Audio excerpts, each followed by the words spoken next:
Okay, Teresa, I believe we're ready to go. Okay, I will call to order the May 18th, 2020 regular meeting for the Tipp City Board of Education, and we will start with the Pledge of Allegiance. I pledge allegiance to the flag Of the United States of America and to the republic for which it stands, one nation, under God, indivisible, with liberty and justice for all. Ready for roll call, Dave? Mrs. Dunaway. Here? Mrs. Dahl. Here. Mrs. Heatherly. Here. Mr. Patry. Here. Mrs. Zakor. Here. All present and accounted for this evening, Madam President. We have a quorum tonight. Okay, thank you. So we will start with the superintendent and assistant superintendent's report. And item A is graduation, and I believe that's you, Dr. Kumpf. Thank you. So for graduation, just wanted to once again congratulate our seniors that are going to be, many of them walking across the stage and receiving their diploma here either on the 20th, the 21st, or 22nd at the high school with a single family presentation, diploma presentation. They will receive a graduate box that day as well with special certificates and other items in that. But we will have a virtual graduation that will be on May the 30th at 7 p.m. and hope that everyone really enjoys that and finds that to be a good connecting time for their families and also with their classmates as they watch this graduation virtually. I want to thank our administration. I want to thank our counselors, our teachers, and our classified staff and our board for trying to put all efforts forward to make this as special as we can, knowing that it is a difficult and unprecedented time, but trying to make the best of that and making our graduates feel special. So any questions on that? I have a question. Sure. I was asked to, as you know, to participate in the graduation, but it's my understanding that some families may want additional family members there. Would it be useful for us board members to bow out if requested so they can add another family member? Well, that's a wonderful consideration, but I'll have to say is that we do have a schedule and we have a plan that has been put in place and approved by the health department. What we did do was we took an extra step to accommodate larger families. And so there is what we call a viewing area.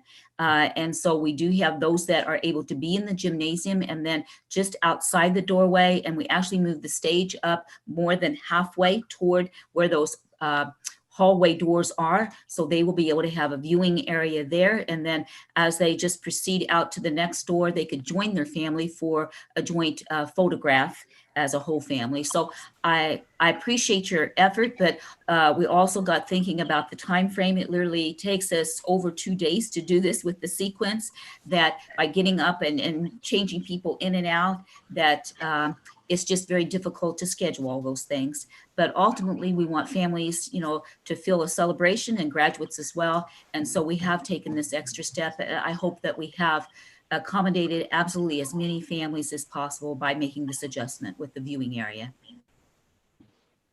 Good job. Thank you.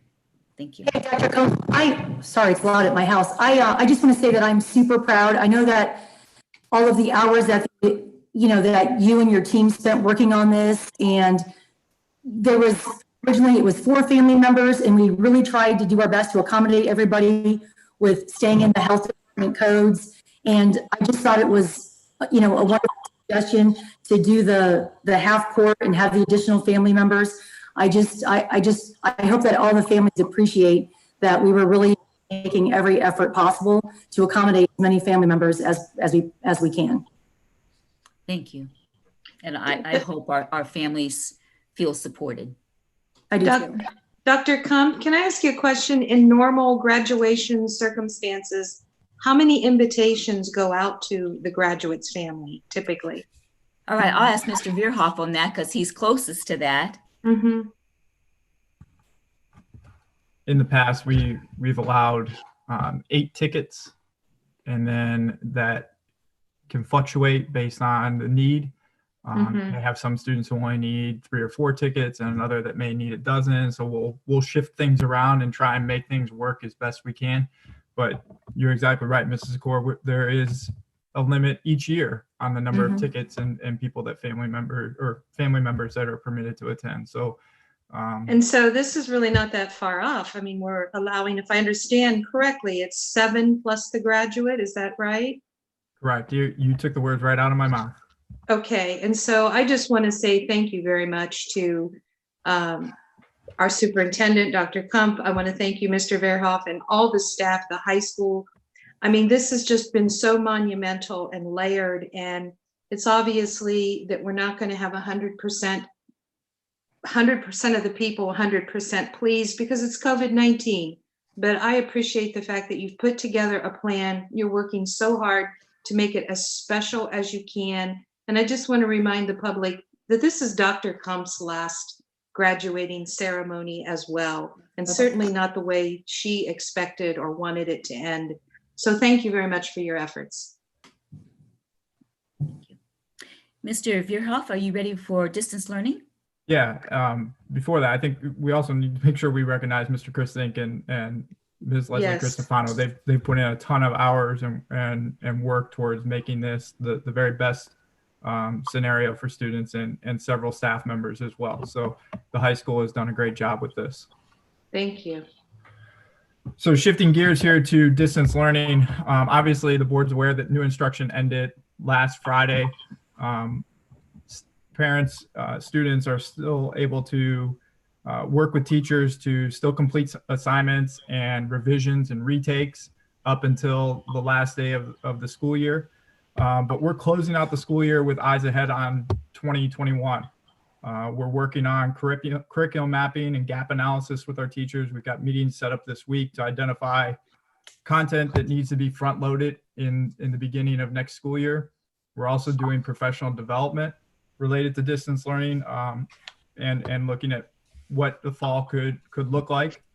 This professional development is virtual and self-paced, and it focuses on Google Classroom, Edpuzzle, and Screencastify, all areas of instruction and tools that we think will help teachers going forward. All teachers will earn certifications in those programs.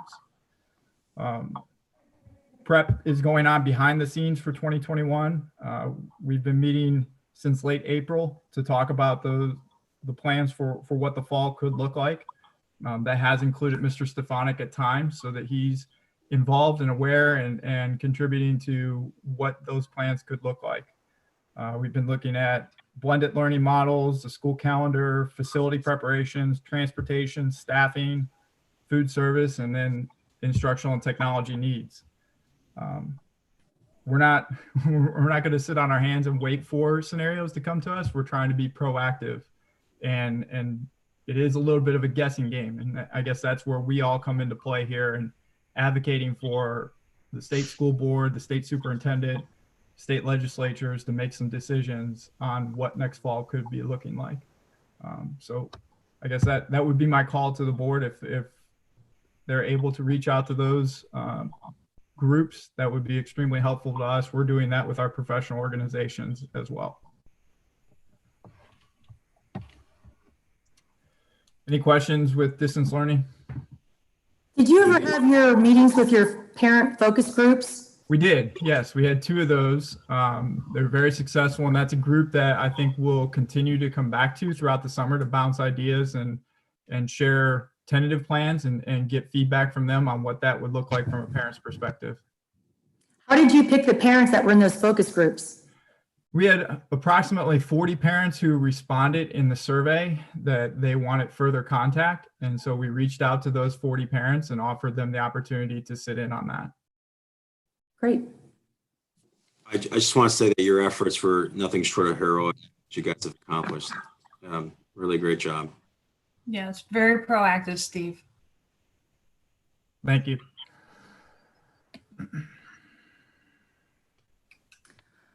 Okay, moving on to citizen comments. Corinne, do you want to start with citizen comments or do you want me to go? Oh, I think she's on mute. Can you hear me? Yes. Yeah, do you want me to start? Whatever you want to do. It Okay. doesn't- Okay, so do you want me to read? Well, hang on, Dave, are you going to start the timer because we have so many? If we go over the 15 minutes, then do we want to do 15 minutes at the end? What do you think?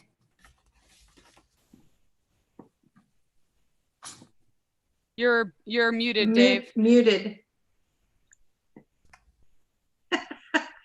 I know we're so good at each other's Zoom stuff. I will start the timer, but I believe based on what I've seen in the comments, we should be able to get through them. But Okay. I'll start. Okay, let us know if we need to stop and we'll do them at Will the do. Okay, so you start, Corinne, then I'll finish, whoever you have. Okay, the first one I have tonight is Leslie Hellman. Says, I would like to address the board's discussion and decision regarding open enrollment as it relates to the budget. During the State of the School District presented by Dr. Kumpf, I brought up the impact of budget on Tipp City schools in response to the economic impact of COVID-19. Dr. Kumpf made it clear at this time, the district is not planning any reductions in staff programs or change in budget projections. Other districts in the area and across the state are preparing for potential reductions in funding, and some are beginning plans for budget reductions for next year. Although Tipp, a district that does not rely on income tax, but rather property tax, may feel that is an appropriate reactive position, I would suggest the board, the treasurer, Dr. Kumpf, and Mr. Stefanik reconsider funding sources that would allow for a proactive position. The purpose of my citizen comment is to ask the board to reconsider any major decisions that could negatively impact the district budget for the 2020-2021 school year. As we sit and wait to see what the state will do with funding, we continue to hope that property taxes will hold and be collected. We must be proactive to fund our district with available monies. And in this instance, the turning away of funding from open enrollment seems financially negligent. The next one is from Dana Martin. I am assuming you are seeking community input for the board meeting this evening. Typically, I don't often speak up as I've felt that the school district does pretty well. This time, however, we have failed our kids. This is not entirely all the school district, but the state as well. We need you to do better for our children. The current plan proposed is not a viable solution. Most parents in the school district are not teachers, and it is absolutely unrealistic to expect that they should step into that role. Many parents have to work to find ways to provide for their families in a struggling economy. How are they to teach as well? Most of the online schooling completed during this last quarter is complete garbage.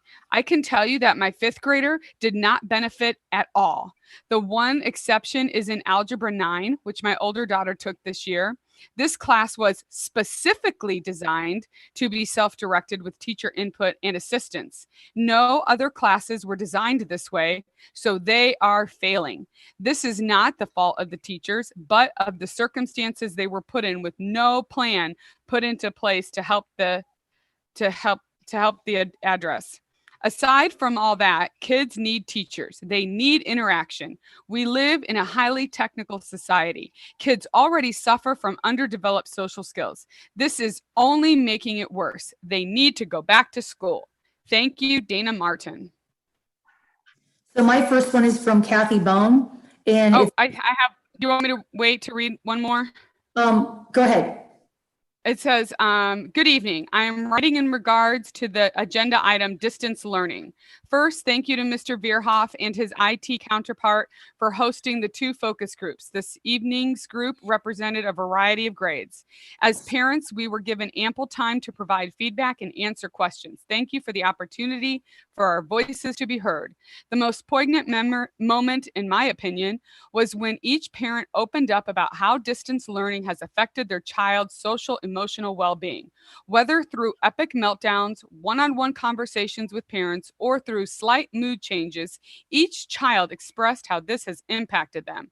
As a person who works with a variety of students across numerous districts, this is not just a Tipp City concern.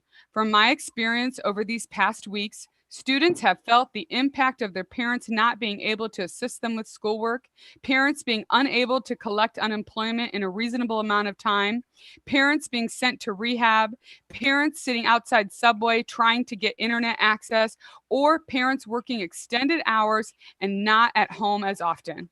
As school resumes in the fall, I hope the district keeps students' overall well-being in mind. Returning to school or not coming into school for the first time, like our kindergartners, will be an adjustment. Please return to our school's guidance. Please turn to our school's guidance counselors, as they are vital resources to our students and in turn become a vital resource to us as parents. I want to thank them for all they do for our children. Thank you for your time and consideration. Lauren Gibbs. And that's it, Teresa. Okay, great. So my first one was Kathy Bone.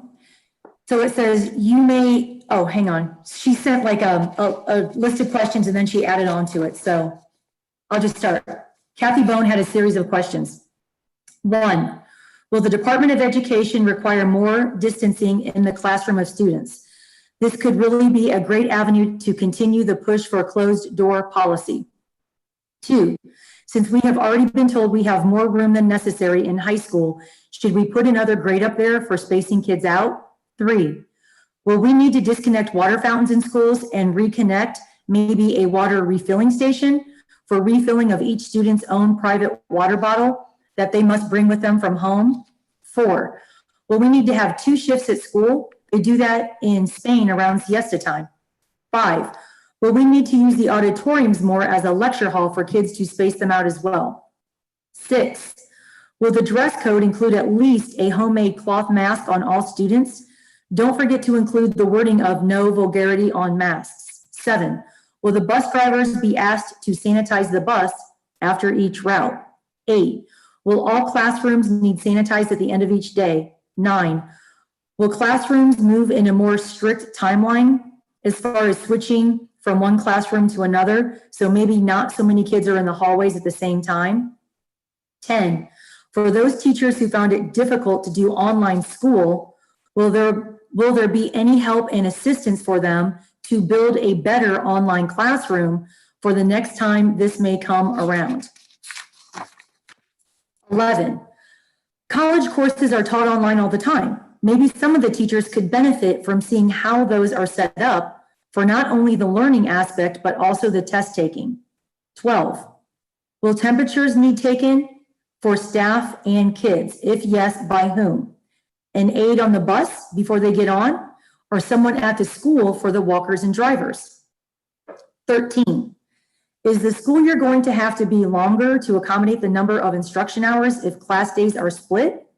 Should the school board look into less days off during the school year, such as winter and spring break, to make up for lost hours instead of making the school year longer? 14, will some programs by the school have to be adjusted or totally gotten rid of? You all know me, and I could go on, but I think you get the idea that we need to look forward to what a reopening may look like.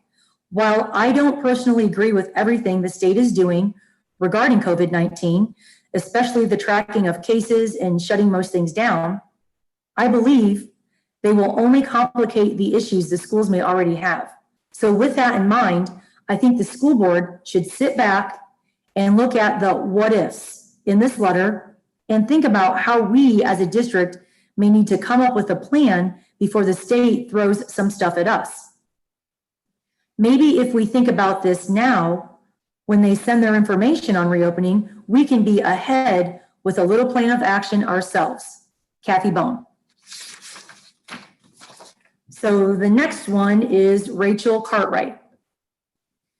My 2 children will not be attending in the fall if masks, social distancing, conditioning, excessive toxic cleaning chemical use, mixed school days, corona assignments are given, etc., are implemented. We will without a doubt homeschool with our own chosen curriculum. As for voting on cutting Sylvia Elridge's position as support staff, she is without a doubt an essential employee. She is a huge asset to the school district, especially considering the fact that she's bilingual. I think you underestimate the number of students that will be pulled from the district in favor of homeschool. Thank you, Rachel Cartwright. My final one. Dear Board of Education, I am writing today to express my concern that Tipp is considering letting go one of the most talented, positive, and enthusiastic individuals I know. I run a business and understand how hard it is to find a person like Sean Ford. Sean checks all of the boxes that will keep Tipp City Schools ahead of the curve. Please do not make the mistake of letting him go. Sincerely, Barry Willoughby. That's it. Teresa, I did have one more person who did confirm Did I their, miss that? no, you didn't miss it. Okay. They did confirm as we started the meeting. So let me pull that one up very quickly. Do you want to just go ahead and read it? Because I've got 2 laptops open, but I can't click on, okay. I will go ahead and read it. So this is from Julie Willoughby. Dear Board of Education, I am writing to express my shock and disappointment to see so many wonderful teachers with contracts looking to not be renewed. I have known Sean Ford since he was a young student at Tipp City Schools, and I have the utmost respect for him. He is a huge role model for the middle school students and was an excellent football coach to my son. I have also had nothing but positive interaction with Kyle Corbin. My graduating senior had him as a football coach for several years and was a huge role model and positive support to all the kids. It will be devastating to lose such valuable assets for our kids and schools. Please reconsider renewing their contracts. We need more individuals who take such pride in their students and care about them both in and out of the classroom. Sincerely, Julie Willoughby. That's all I have. Okay, great. So that takes us to TCEA comments. And tonight, the TCEA representative is going to be Mr. Randy Sutton. I don't believe I have Mr. Sutton in the waiting room. Oh, shoot, we sent him the link. Oh, darn it. I feel bad now. Well, let me email Mr. Sentman. We'll move on with the meeting, and if he Okay. jumps on, then we'll get him in. Okay. All right, so then we will move on to president comments. And I know what the topic of Mr. Sentman's comments are going to be. So I don't want to steal his thunder. He's going to, so I will have no president comments at this time because it's going to be the same as Mr. Sentman's. So that moves us to approval of minutes. I was not able to get that email out in time. Steve, would you be able to try to reach out to Mr. Sentman through email and see if we can get him in here? Yeah, I've already done so. Okay, great. Okay. All right, Just approval. let us know when he chimes in, Dave, and we can get back over to his, he's going to That sounds great. address. Okay, so I am looking for approval of the meeting minutes from the following meetings. We have the March 31st, 2020 special meeting, the March 31st, 2020 work session, the April 9th, 2020 special meeting, the April 21st, 2020 work session, the April 27th, 2020 regular meeting, and the May 4th, 2019 work session. I'll make the motion. I'll second. Motion and second by Dunaway and Dahl. Hey, Joellen, you're on mute. I know. Thank you. It's fine. Any comments? Any corrections? I did not receive anything from anyone, so I know that there was a lot to go through. You did a great, I like the format. They were nice. I didn't find anything. Okay. I don't know if you noticed, I did try to not do word for word. Yes, it's a lot better. I tried to cut back just because somebody had mentioned contacting the city, Tipp City, to see how they do their minutes. They currently don't have a transcription service or a machine or anything. The clerk of courts, not the clerk, the council clerk, she is the one that takes care of those. She goes and listens to them like I do. She also indicated that she is also part of a national clerks association, and when they discuss meaning and records like that, they say do not do word for word. So we're going to try to cut back on those and just put in as much meat and potatoes as I can without having the desserts and the salads and things. So, all right. So if there's no other comments, I'd like to go ahead and just do a vote on that. Dunaway, Yes. Dahl, Yes. Heatherly, Yes. Patry. He's muted. I'm waiting.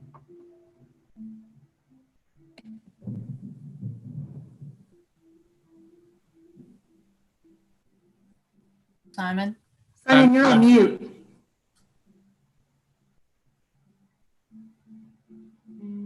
Do you want to give a thumbs up or a thumbs down? There you go. Abstain for not having been at the April 9th meeting. Okay. And then Mrs. Zakor. Yes. Motion carries. Thank you, everyone. Okay. The next item from the treasurer, looking to get an approval of the monthly financial report for April 2020. I'll move. Thank you, Corinne. I'll I'll second. second. Mrs. I'll Dunn? second. Oh, Mrs. Heatherly.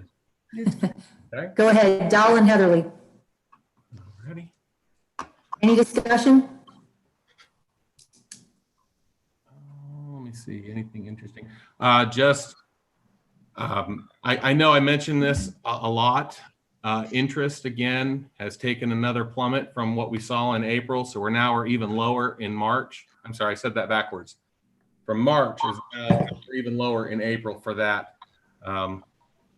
So other than, again, though, we're pretty consistent. The COVID-19 effects on expenditures not quite hit us yet in April, because we're paying for the things that happened in March. Just the purchase services are lower than where they would have been if things had been normal, and that's because of utilities and such. So that's all I have there. Does anybody have any other questions for me that I can discuss with them? Do you think there's going to be an adjustment to the ESC bill? You know, we increased money, and I don't know how much we're using their services in the last few weeks. I will have to follow up with the ESC on that. Greta, do you know anything with that? The only reason I ask is because I don't know if the ORC, when it comes to continuing payments for employees, is still required for the ESC as well. And I would just interject that ultimately, much of our services are connected to special ed and support services, and those are continuing to be conducted. They actually, as a state, provided the provision that therapies and things of that nature could be provided via remote. And so it's done differently, and that was a learning curve for them as well, but I have heard it's being successful. Okay. Thank you. But it won't hurt for me to contact them and ask about it. Right. Anything else? 1 second, Dave. I'm trying to find something. Sure. Oh.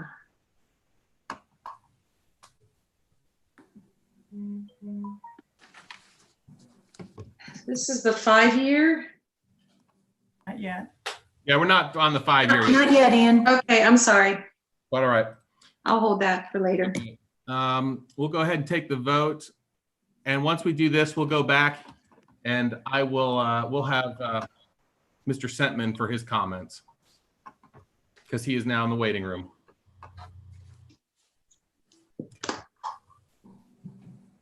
Anything else? I'm sorry, I might have cut somebody off.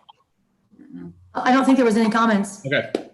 Dahl, Yes. Heatherly, Yes. Dunaway, Yes. Patry, Abstain. Zakor. Yes. Okay. We'll go back up to the EA comments.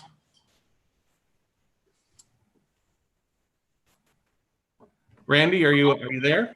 Can you hear me? We sure can. All right. I don't know what happened. All right, here we go. On behalf of Tipp City Education Association, we extend congratulations to the Tippecanoe High School class of 2020. Your determination in these unprecedented times will aid you as you continue on your journey after high school. TCEA knows you will do great things as you venture into the world. Additionally, Tipp City Education Association would like to take this moment to acknowledge all students as we forged ahead to work and learn, traveling a new path of distance learning.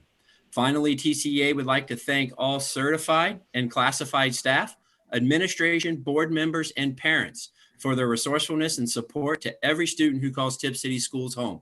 Tipp City Education Association wishes everyone a successful end of the school year and a relaxing and healthy summer. Thank you for giving us this time to talk. I apologize it took me so long to get here. So, Thank Thank you you. so much, Mr. Setman.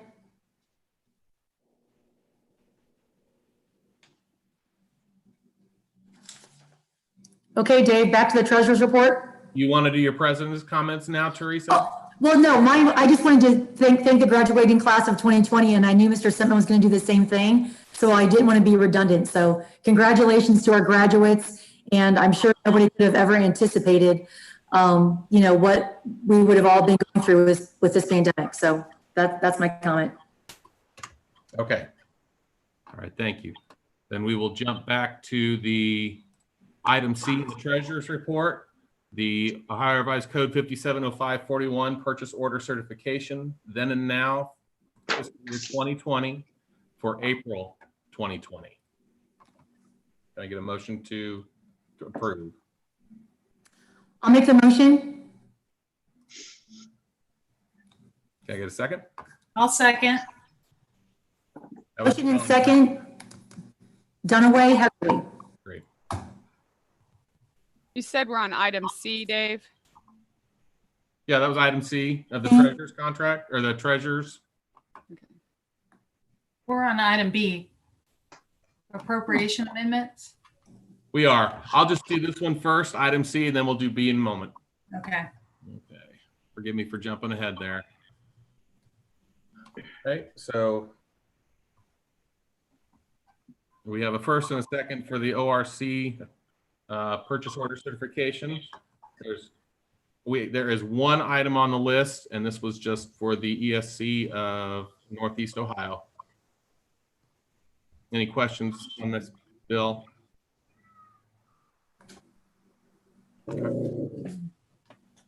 Quiet. My dog's gonna bark. We have neighbors.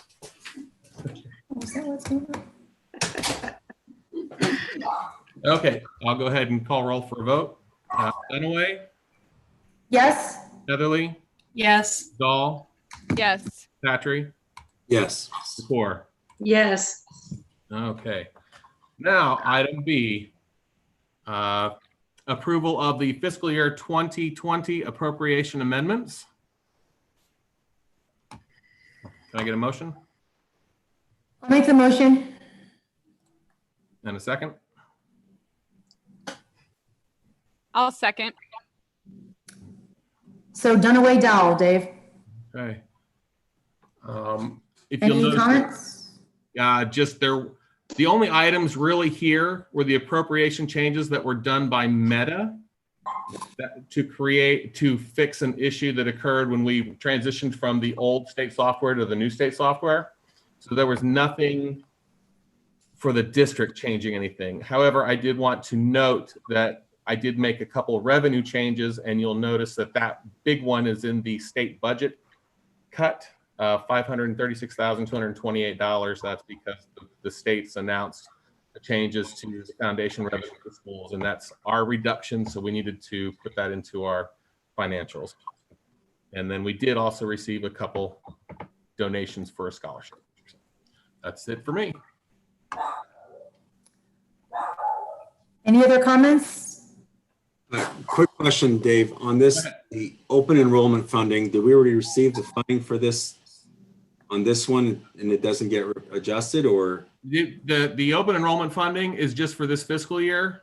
So we won't see any reductions to that until the next school year. Okay, thank you. Okay. I think we're ready for a vote, Dave. All righty. Dunaway, Yes. Dahl, Yes. Heatherly, Yes. Patry, Yes. Secor. Yes. Motion carries. Okay. All right, item D of the treasurer's report. We're looking for approval of the following transfer. This is $300,000 from the general fund to the general fund 9004 social studies curriculum account. And again, this is to fund the social studies curriculum for the 2021 through 2026 school years. I'll make the motion. I'll second. Motion and second, Dunaway, Heatherly. Does anybody have any comments? Ready for a vote, Dave? Dunaway, Yes. Heatherly, Yes. Dahl, Yes. Patry, Yes. DeFore. Yes. Thank you. Motion carries. Okay. Treasurer's report, item E, approval of the updated 2020 5-year forecast. Can I get a motion? I'll make a motion. In a second? I'll second. Thank you, Corinne. Motion and second, Heatherly, Dahl. All right. Go ahead, Dave. You can, this was a lot of information. It is. It And is. I appreciate all of your breakdowns because it was overwhelming. The good thing is the 5-year forecast, luckily it's a living, breathing document. It changes every 6 months. And overall, what everyone needs to remember is it's just a guess. It's, I wish we all had a crystal ball so we could look ahead into the future to see what's going to happen. Unfortunately, this year really had a curveball with the COVID-19 issue and with the state handing down changes in budgets as late as May 7th.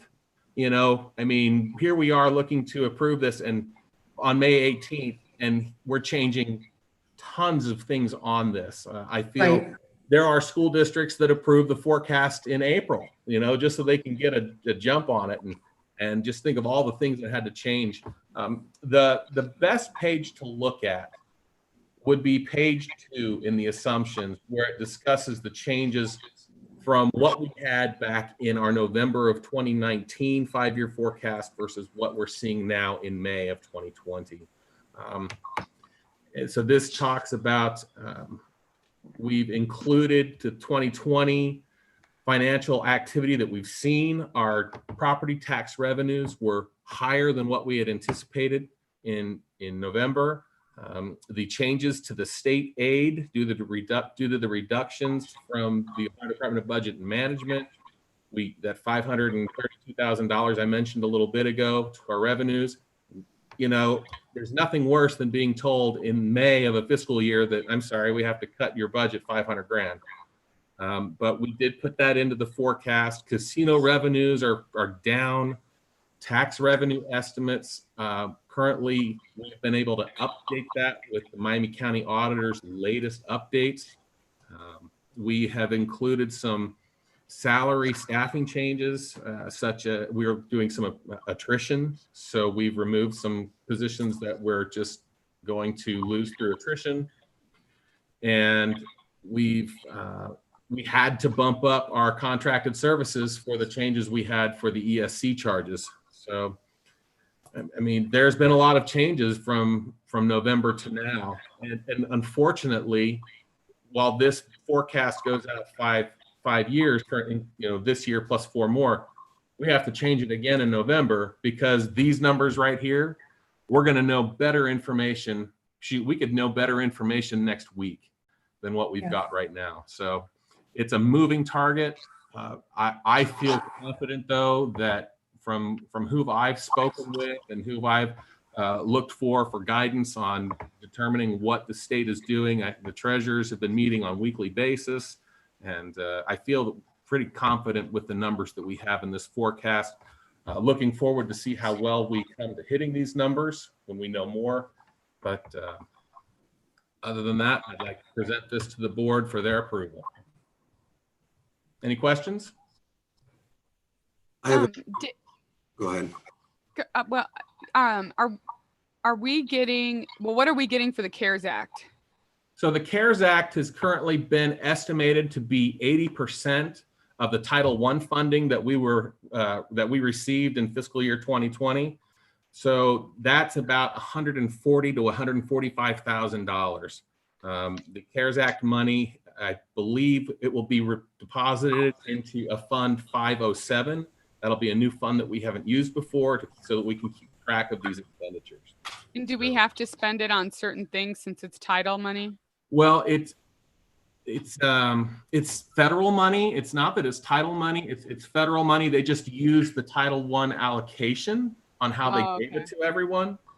So we are allowed to spend it on any type of federal expense that we would normally have right now across any of our consolidated federal grants. That's Title I, special education, Title IV, Title IIA. And they've also added that we can use this money to help cover expenditures that we have incurred for COVID-19 issues. And we can also use it for equipment and supplies for COVID-19. One of the things that we're looking for is purchasing additional Chromebooks if this distance learning continues, because we're anticipating having to buy more than what we're normally used to purchasing. So we can use some of that money for those Chromebook purchases. Thank you. So, Mrs. Dahl, just as you're so familiar that often with state dollars that they do have a configuration or guidelines that we have to fit in. So as Mr. Stevens was saying, that it does have some additional things that we don't usually have coverage for, but then there are those other pieces that we always have to look at. Thank you. Mm-hmm. Hey, Dave, did we hand out about 125 Chromebooks for the distance learning? That I do not know. I do. Okay. I thought that was pretty good. That's a low number. Right. I think that was our initial number. And then as we saw, some of that did grow and we responded to that. But we are really feeling a need to boost up to get ready for the next round, should that occur. Okay. This is Dunaway. It was a little over 200 devices that we loaned out. What we did find was that a number of students were sharing devices at home. And that's something, if we get into a blended learning situation in the fall, we're going to need to have more devices on hand to be not one-to-one, but as close to one-to-one as we can get. Absolutely. Thank you. I believe that Mr. Sagona, I know that Mr. Sagona has received a quote for 600 Chromebooks. And this will help replace aging Chromebooks that we were looking to replace anyway, and then additional Chromebooks to help fill the gaps that we're seeing for the families. So, Mr. Patrick, I believe you had a question. I had a few, I'm sorry. So I'm looking, I believe that the state funds are reflected on line 1.035 of page 1, where you're looking at actual versus forecasted. Is that correct? That is correct. And so I'm seeing for 2020, we're expecting about $520,000 in revenue reductions. And then for 2021, I guess, do you guys have a feel that we're going to get about 824,000 reduced from that state funding? We do. We're estimating a 10% decrease currently in state funds from this year to next year. 10% is a lot, but because we don't have any guidance from the state yet on what they're doing to help fill their loss from property tax and income and state sales taxes and things, I'd rather put in a budget of 10%, have a 5% cut and find out that we're better. And I'd rather use 10% than 5%. And here we're going to get a 15% cut. So 10% was the number that treasurers were feeling that's pretty confident, because again, this is a guessing game. I do know that I was working with K-12 consulting with this as well, and they were going back to 2008 when we had that Great Depression occur there, and they were trying to, now this isn't the same situation, but we're seeing the same problems with people not having jobs and losing their jobs. So you're going to have tax revenue not coming in and income taxes not coming in. So they were trying to mirror and see what happened then. What can we estimate is going to happen now? So 10% is where we came up with. Makes sense. I think the open enrollment revenues reflected on 1.060. Is that right? It is. That is correct. So then from 2019 to 2020, we had a pretty good reduction in that line. Was that reduced open enrollment? Like just naturally, or what was the? No, there was an open enrollment decrease of $100,000 from 19 to 20. So that's going to be part of that. I'd have to dig in again and see where those numbers are for the remaining reductions. We also had some, if I'm not mistaken, we had a board of revision adjustment that was done for some property. So we ended up having $75,000 to $80,000 of additional funds that were turned in last year that go in that line item. So I can, if you'd like, I can get you more additional information on that to break down exactly what happened. And why would because wouldn't that be in the property taxes being reduced? Well, it's payment in lieu of. It's a payment in lieu of property taxes that we receive on that because it wasn't property taxes, but it was a settlement. I'm with you. And then on 2021, the difference of about $548,945. How much of that is open enrollment, and how much is the reduction in revenue related to something else? Well, the open enrollment number hasn't changed. It's still the $390 something thousand that we've had from year to year. And so the 148,000 roughly, then beyond that, what's that? Let me pull that open.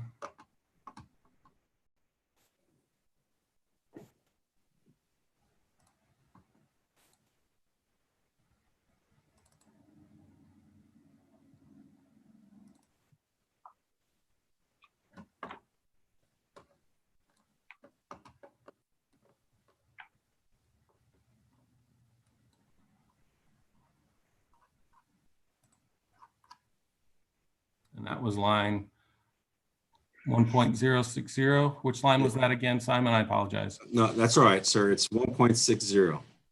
1.060.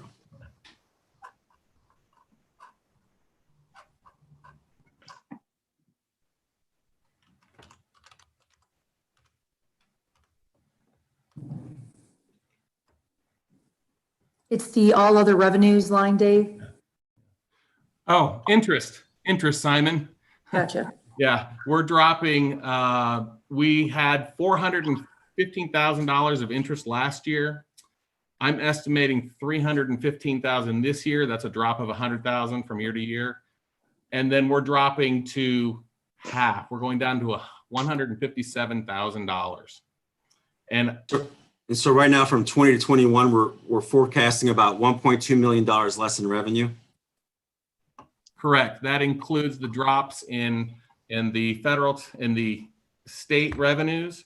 We're also anticipating a 5% reduction in our collections of property taxes.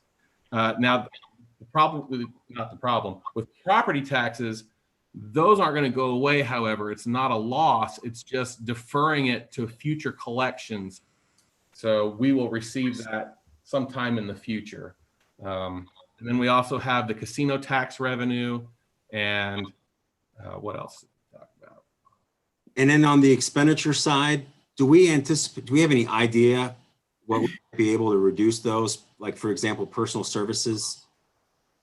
Yeah, we've already built into the personnel services about 4 or 5, I believe it's 5 positions through attrition that we're currently not going to look to rehire for next school year.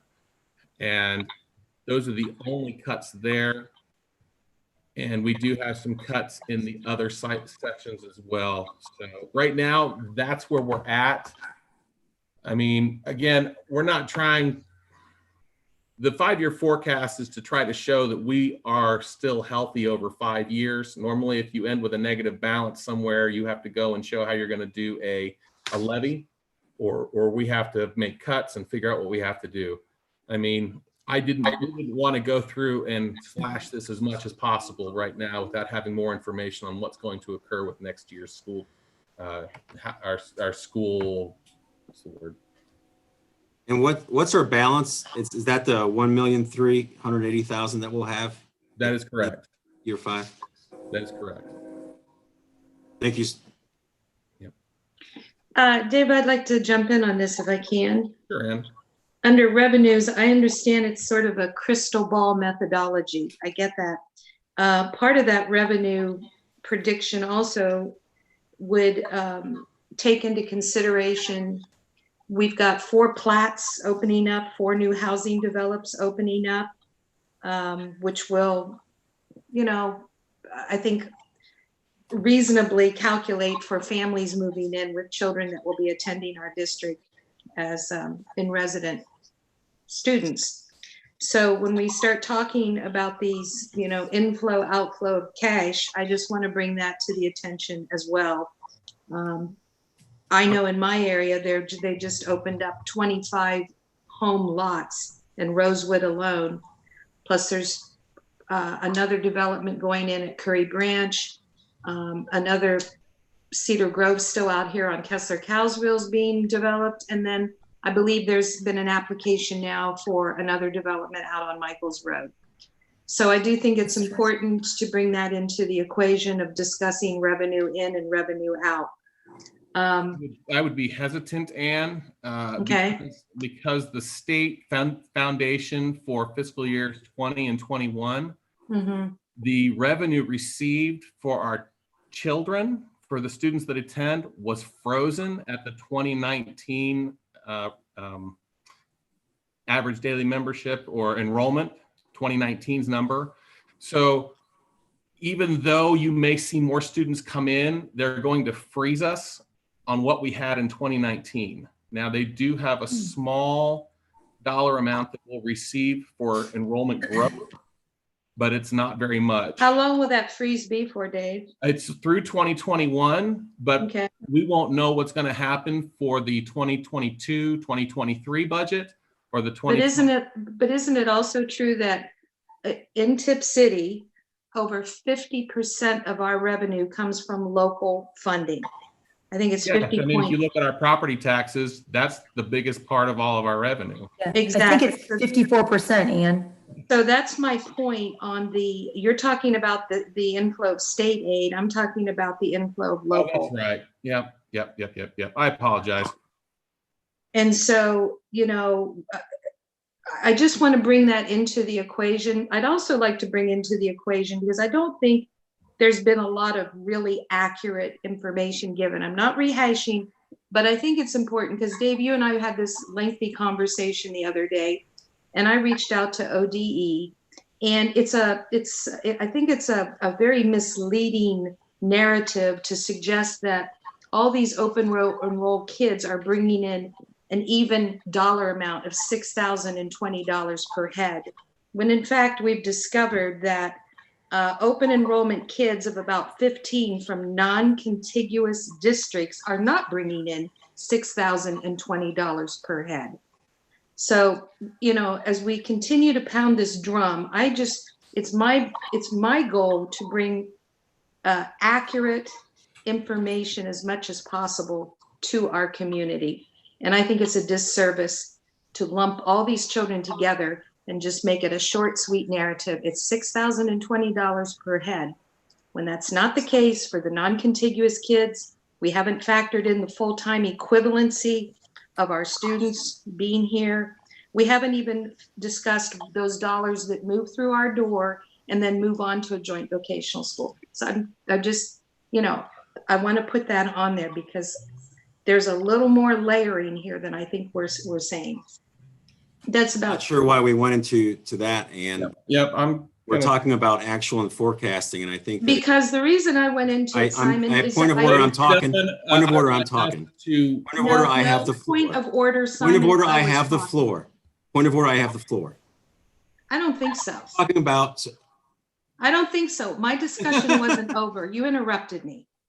Teresa, I can mute. You brought this up. You brought this up under the revenue. So why are we hashing this? Because you're hashing it, Simon, and I'm wanting to bring in a balance of credible information. I disagree with your characterization of what you just stated. When we're talking about $6,000 per student, what we're talking about is if you divided the total number of students with the total money of revenue that's the number they bring in, because they're not only bringing money for what they bring in from their own local school district, they're also bringing money for the students that we have that were required to take as part of the staff. And so you can keep trying to 15 children are I am from talking, Ann. Stop non-contiguous interrupting me. districts. I am talking. Stop interrupting. You can continue couching things in the way, in the terms and the questions that you want to ask. But the bottom line is that that's reducing revenue. So I do not appreciate any inference that the information I provided or arguments I made that were 2 meetings ago were somehow inappropriate or inaccurate. I feel that they're absolutely accurate. My question about the revenue is to understand how much we are losing and how much we are making sure I understand that we are actually now going to be below about $1.2 million over 2 years. Just because open enrollment is part of that line item does not mean I'm trying to rehash this and quote unquote beat the drum. I have a Okay, question. can I finish now? I'd like to have my follow up to that. Yeah. Number Go ahead, one, thank you. Number one, Simon, you say, you know, $6,020 per head student. I don't think you probably even know what these non-contiguous kids are getting paid in terms of state aid. Do you? Because it's not $6,020.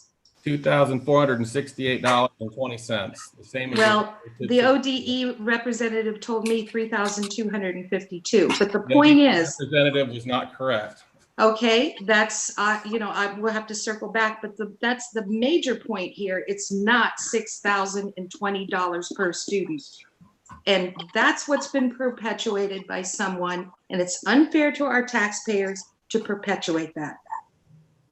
And it's very unfair for someone who says they stand behind accurate information to our community to be perpetuating inaccurate information to our community. That's point number one. Do you have a comment? I did. Do we know if Dave would, under the same line, would students leaving our district for Ed Choice be included in this?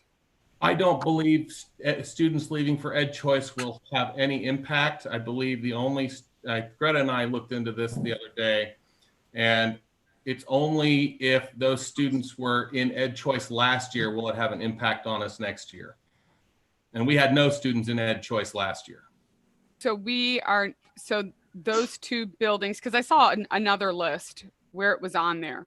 So for next year, that are in those buildings are not allowed unless they were already enrolled in a private school to use that choice. Is that how that's going to work for next year? That's correct. If they were enrolled in Ed Choice last year, they will be allowed to be enrolled in it again this coming year, but that they will not be adding to. But the other aspect of it is that if someone would move into our district that had been enrolled in last year, then they would have that opportunity to access Ed Choice. But if do we know? And at this time, we don't have anyone to our knowledge that it fits that. But that, you know, we still have an entire summer and to go yet.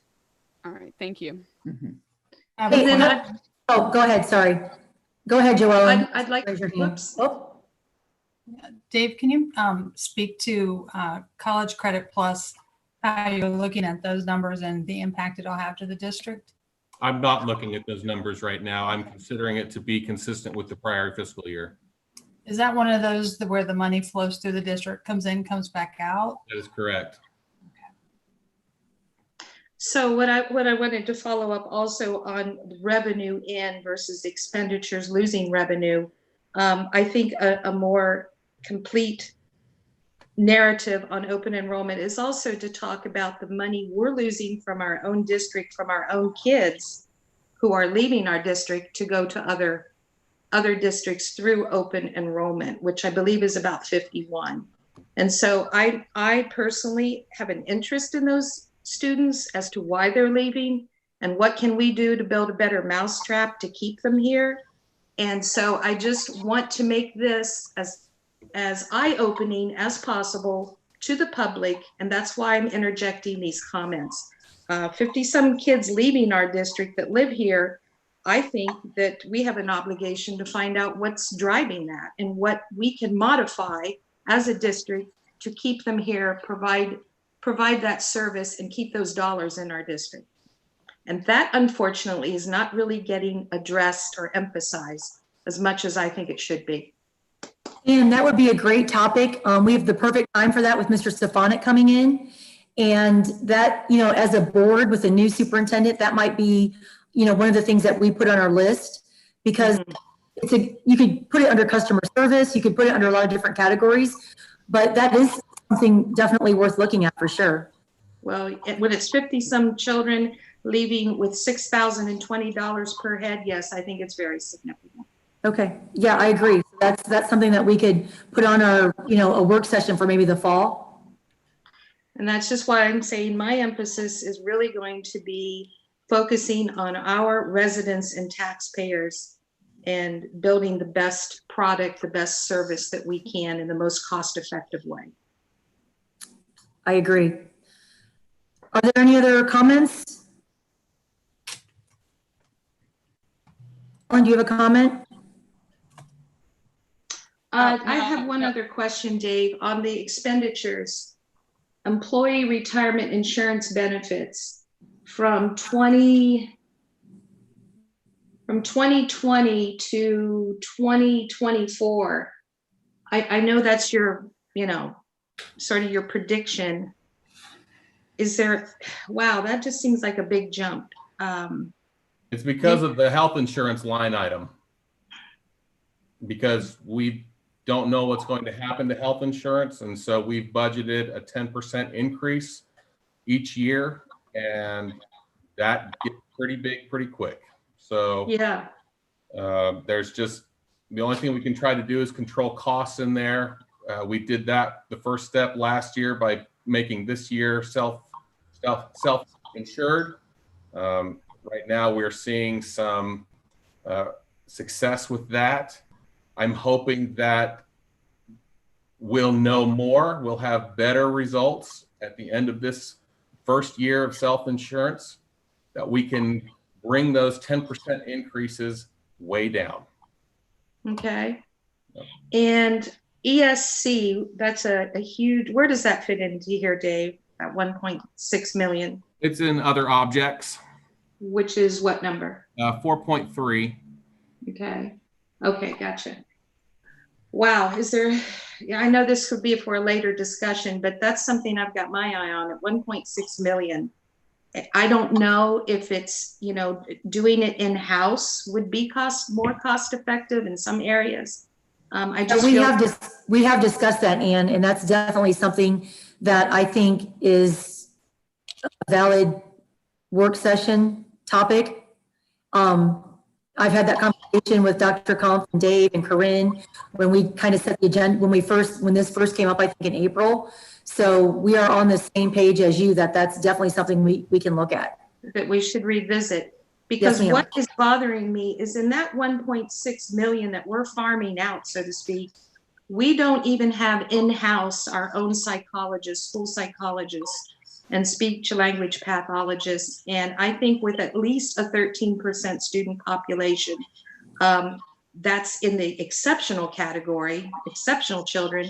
And then when you look at all of our students who could also use benefit and need psychological or in service as well, I do think it's very important and worthwhile to revisit if we can be cost effective and bring those services in-house under our budget and not farm it out to ESC.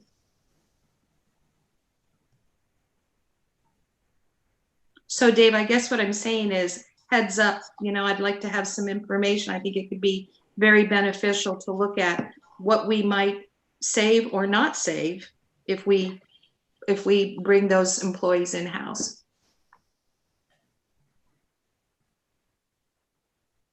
I'm done.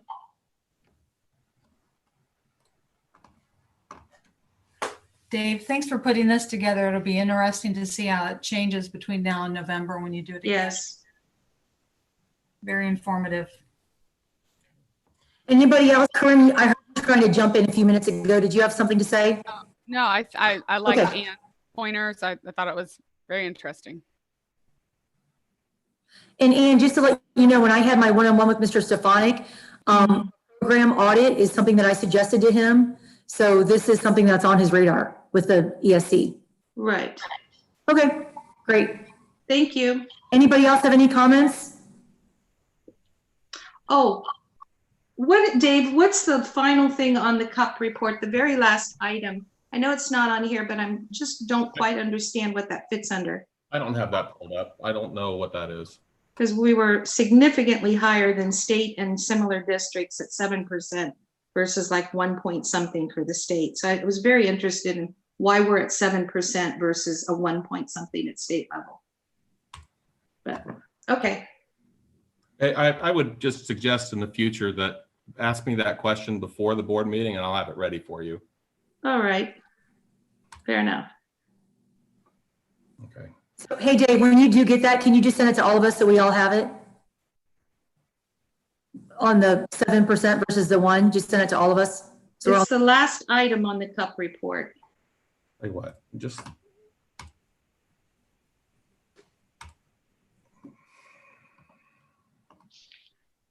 And specifically, I don't know what that category is encapsulating, Dave. That's why I did research as much as I could, and I can't find out what exactly that falls under. What is that? I just noted a great disparity between our district and similar districts and statewide. So. Does it have a number next to it, Ann? I think it was like 70 something. I'm sorry, I don't have that in front of me. It's just the very last item on there. I might have a copy of that on my clipboard here. No, I have it.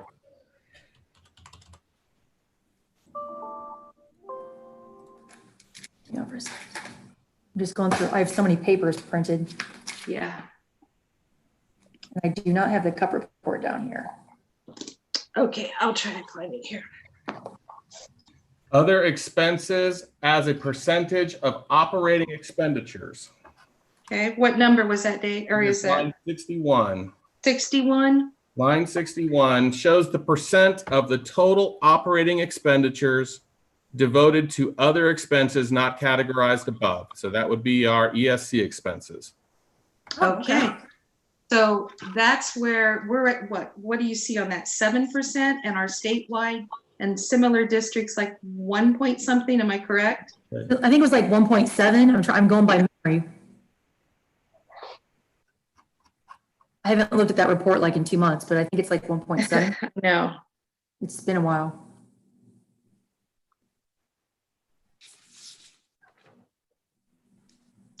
So there we go, back to ESC. Obviously, you know, I just feel that when we're dialoguing about revenue lost from our district, we really need to open this up to a broader perspective of how to manage our money and not just keep focusing on open enrollment. That's all I have to say about it. It's a lot of things to factor in. Okay, anybody else have any comments? So it's time to move on. I think we're ready for a vote, Dave. I think all the comments have been out. Heatherly. Yes. Dahl. Yes. Dunaway. Yes. Patry. Abstain. Zakor. Yes. I will Motion file- carries. I Oops, will sorry file about that. Go ahead, Dave. date tomorrow. Sorry, I interrupted when I said motion carries. What did you say? I just say I will file this with the state tomorrow. Okay, thank you. Okay. Last That's- item on the Yeah, treasurer's go ahead. The last item on the treasurer's report is the Ohio checkbook update, just letting everyone know that we are putting fiscal years up onto the Ohio checkbook. We're about halfway through. We hope to finish that up soon. I received another file today. Haven't had a chance to put it on yet, but we're getting there. I'm sorry, I didn't hear you say which fiscal years or all. We're going back to 2009. Okay. So, Do you have an estimate when you think you might have that up? just as fast as Amy Ijenek can pass me the documents as she reviews the non-public information and gets those out of there. Sure. Okay. Thank you. Dave, I know that I have been a thorn in your side about the Ohio checkbook. But I try to only bug you when people email me. So I just want to let you know, I appreciate that. And I always reach back out to the people that email me to let them know that you're working on it. And they also just wanted to say thank you. Thank you very much. That's all I have for the treasurer's items. Okay.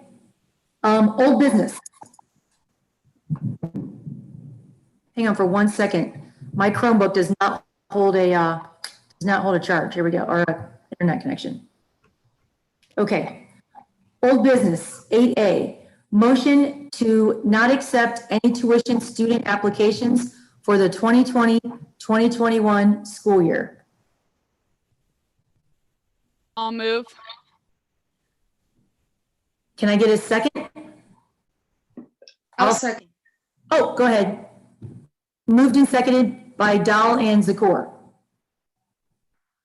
Is there any discussion? Does this have to do with the draft procedures or policies that we received? Yes, ma'am, it does. This is basically a follow-up from our last board meeting. So are we adopting one of these draft policies? Yes, we will be later in the meeting under new business. Oh, sorry. I'm sorry, is it, yeah, new business? I forget, let me check what item here. Is it under the policy? Non-rule of contract resignations. Dave, where is that? Under the first read in miscellaneous. Okay, sorry, Joellen, it's in miscellaneous. I was looking under new business. Okay. I just have a question. How are we going to take action based on a board policy that still hasn't been read for its first time yet?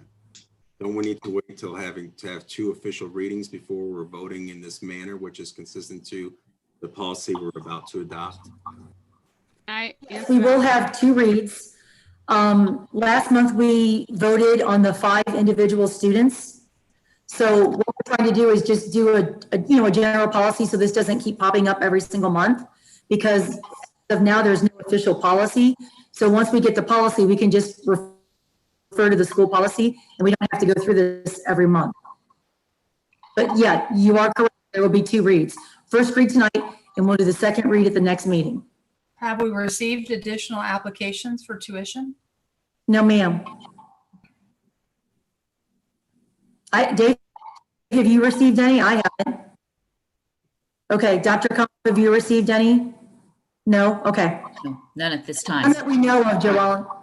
I guess I'm wondering why we need the policy if we would just evaluate it on a case-by-case basis as the applications come in.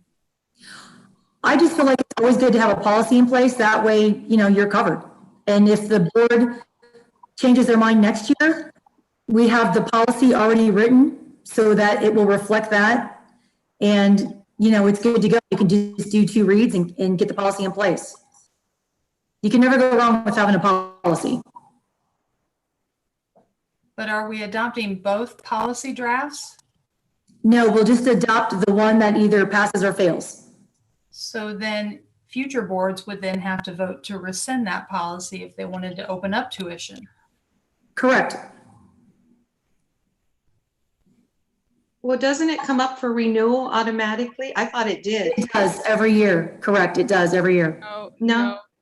Tuition is different. We're talking. Oh, sorry. She's talking about open enrollment. You said open enrollment, right? No, I'm talking about tuition. Isn't that what we received, the 2 policies? Yes. I think it does say it's reviewed on a yearly basis. I believe by March 31st, if I remember correctly. Mhm. So it will be, it will come, in other words, it will, if I understand it correctly, it comes before the board annually. Is that right? As written in the policy. Okay, I didn't see that, Ann. It says that in the new policy that we're going to review tuition yearly. I thought it did. I think that's what the policy needs to be, that the board will review it and then make a determination each year. The way that this is written, it is to not accept tuition going forward without the board then would have to follow the steps to rescind that. Well, I don't think this is, No, that's not. the board does not permit. Yes, I mean, it does indicate it, as Ann was referring, by March 31st for the upcoming year, the board determines to adopt a policy to permit. So it will stand as is unless by that date of March, you do, in a sense, it's almost like a rescind, you change. Well, Correct. we It don't says, vote on it every year, though. It says by Yep. March 31st of the upcoming year, the board determines to adopt a policy to permit the acceptance.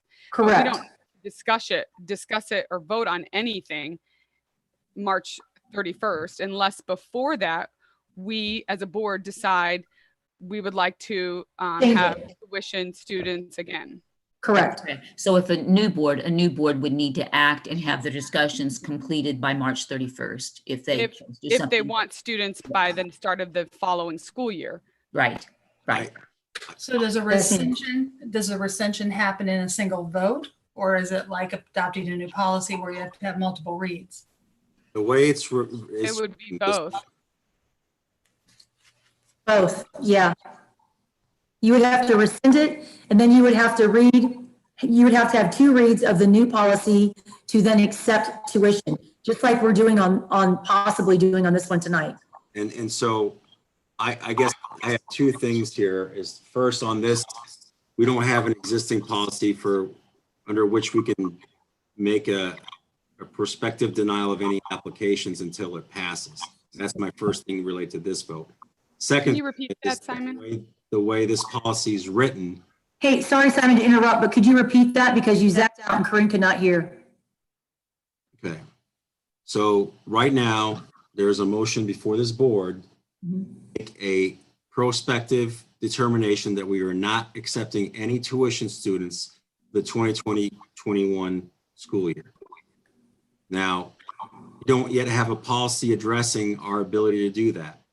There is a policy there's two sets of policies provided by our council, one that permits tuition acceptance and one that does not. The one that does not indicates that we do not accept or admit tuition students and that we can evaluate this policy on an annual basis. Correct. That, to me, is not desirable. But that means that every year now, if we ever want to change this, we have to enter into a first and second read situation versus just making a determination. We could certainly have a policy that permits us to do it and that we will make that determination annually. We don't have to make our policy determinative of whether we will or will not. To me, that seems like a way to handcuff future boards unnecessarily. The board, because if we think about it, whether you have 3 votes and they're a yes or no, they're going to carry the day. You're just going to add obstacles in creating policies and things like that. And that's more likely, I think, to create problems down the line when there's no more institutional memory related to what occurred today. So my suggestion would be is that we revisit these policies to be combined where the board has the authority. I don't think we have the authority based on my understanding of what our policies are to do this vote. And I would suggest that we revisit this policy to be a combination of giving the board the discretion to do it on an annual basis, not to have to revisit the policy.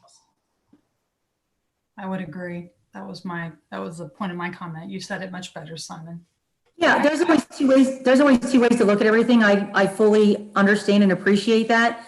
The way I look at it is if you have a policy in place, everybody knows where they stand. You know, new parents wanting to come to our district that aren't contiguous can look at this and say, oh, they don't have a tuition policy, so we need to look at a different district. It just eliminates this constant, every month, this 30-minute conversation that we've been having since February regarding this whole topic of conversation. So there's 2 ways to look at it.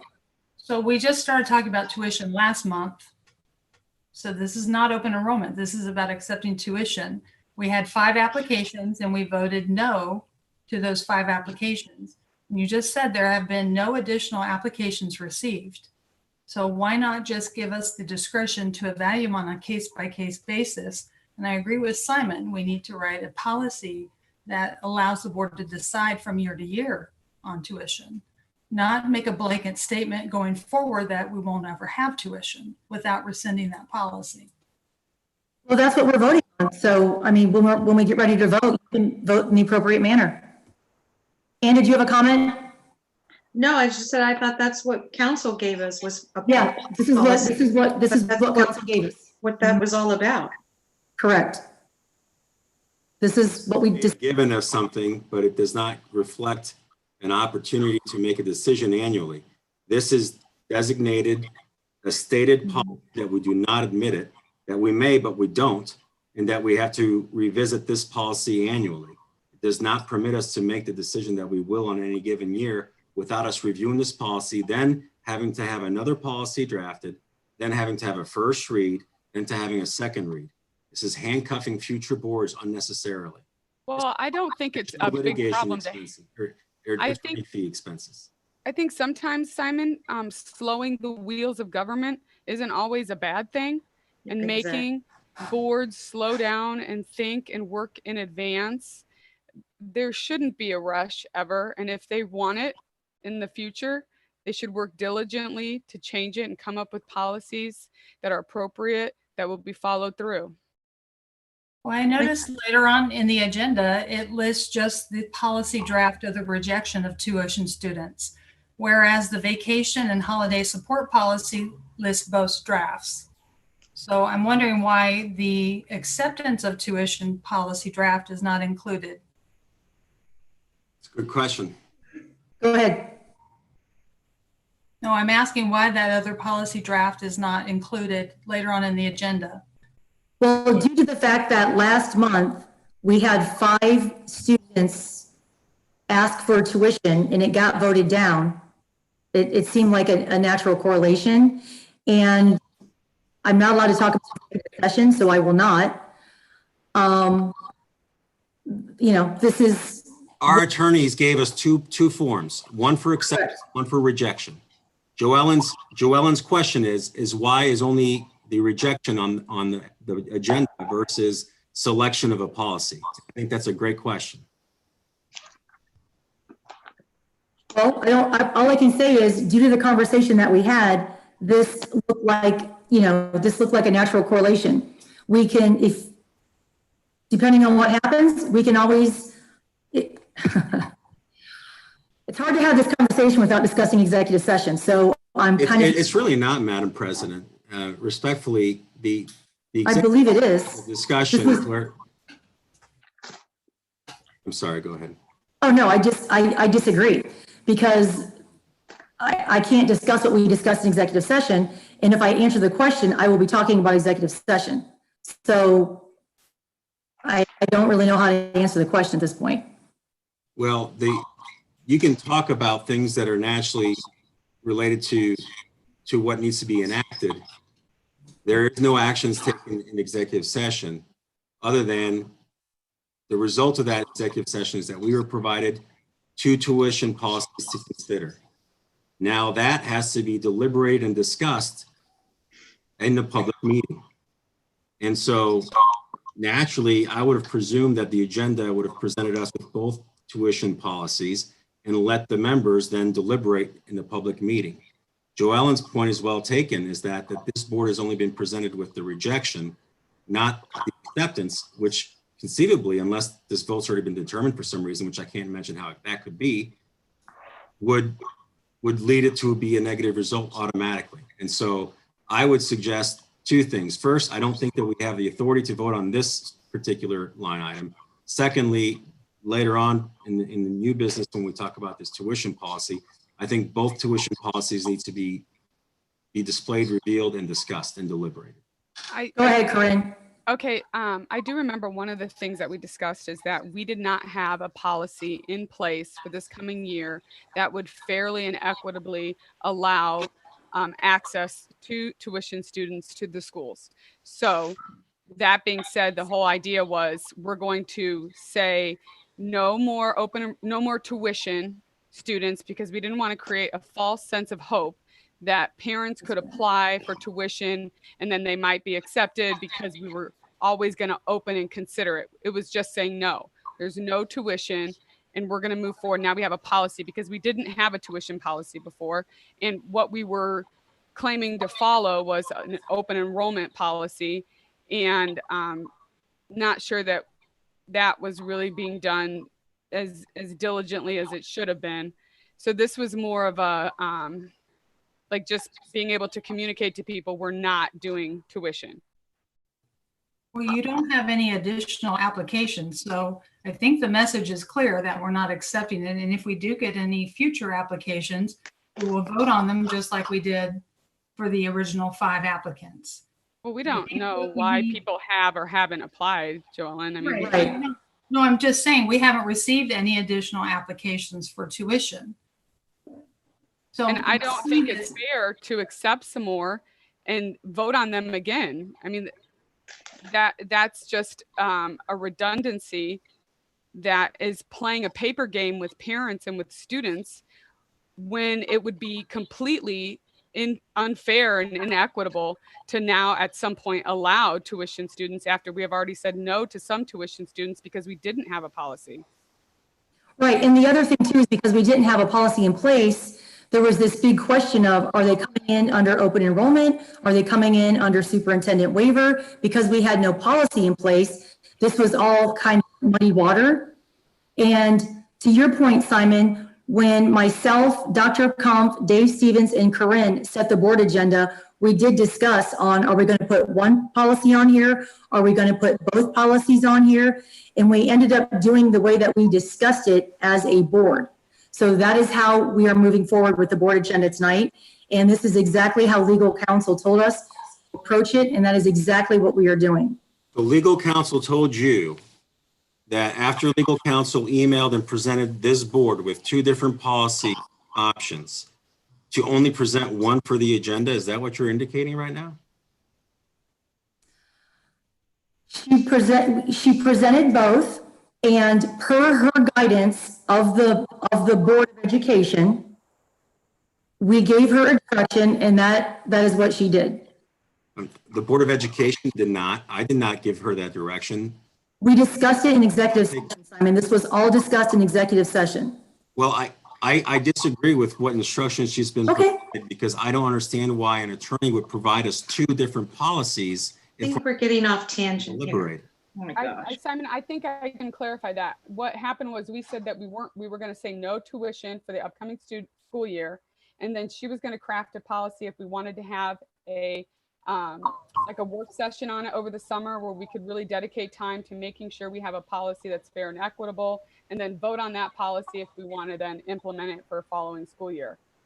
So I think that's why she sent us 2. But I mean, this is, I've been going crazy at home too. So my memory could be incomplete. Yeah, no, she sent the second policy in the event that next year before March 31st, if the board changed their mind and decided to accept tuition, the policy would already be written. We wouldn't have to reinvent the wheel, that the policy was already there and we could just pull it up and vote on it and completely go in a different direction.